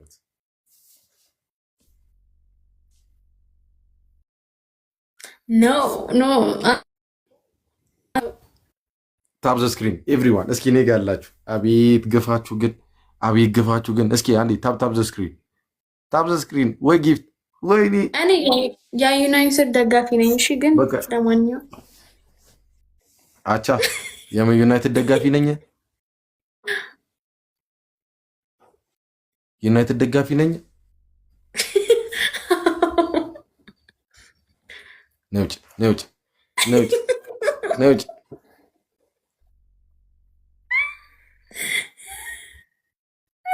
አታስፈልጊኝ። ምንድነው? ቆይ እንደምችሉ ሰዎች ቆይ እንደምቺ ሰው ምናምን ራሳችሁን ታስባላችሁ እንዴ? እንደምችሉ ምናምን አይነት ነገር አችሉም እኮ የማንቸስተር ዩናይትድ ደጋፊዎች አችሉም እኮ ወይናት እንችላለን የማንቸስተር ዩናይትድ ደጋፊዎች ምንም ነው የማችሉት።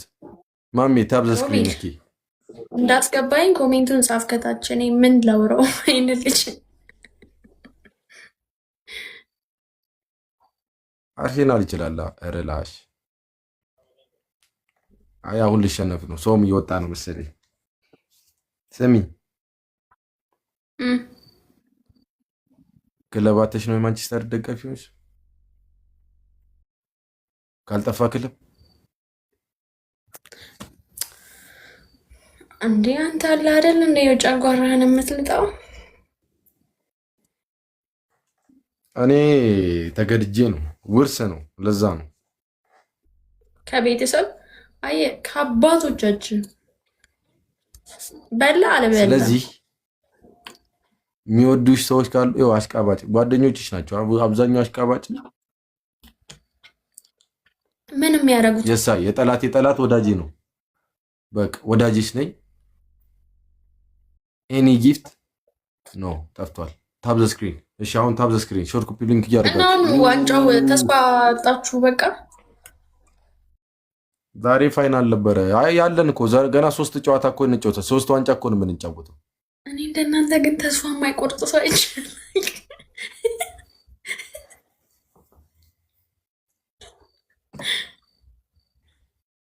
ስንት ነው ግን የከፈሉሽ? ማን የላከሽ? አይ እኔ ተከፍሎሽ ነው? ራስህ እኮ ነው ደግሞ የላክልኝ ተከፍሎኝ።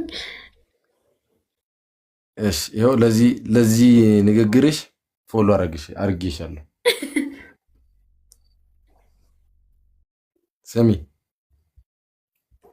ተስፋ መቁረጥ ያለ መቁረጥ ጉዳይ አይደለም። 3 ዋንጫ ገና እንጫወታለን። ኤፍኤ ካፕ አርሰናል በሞተ 7 ዓመቱ ዋንጫ ይዞ ይመጣል ትላለች እናቱ። የሚገርም ሮስት ነው። ግጥም ቤት አይመታም። ግጥማችሁ ሮስት ነው እኮ ይሄ ሮስት ነው። አይ ግጥም እኮ ነው የገጠምሽልኝ። አይ ባይዞ የማንቸስተር ዩናይትድ ደጋፊ አዝማሪ ብትሆኑ ያዋጣችኋል። አዝማሪነት ነው ያሁኑ፣ ግጥም አይደለም።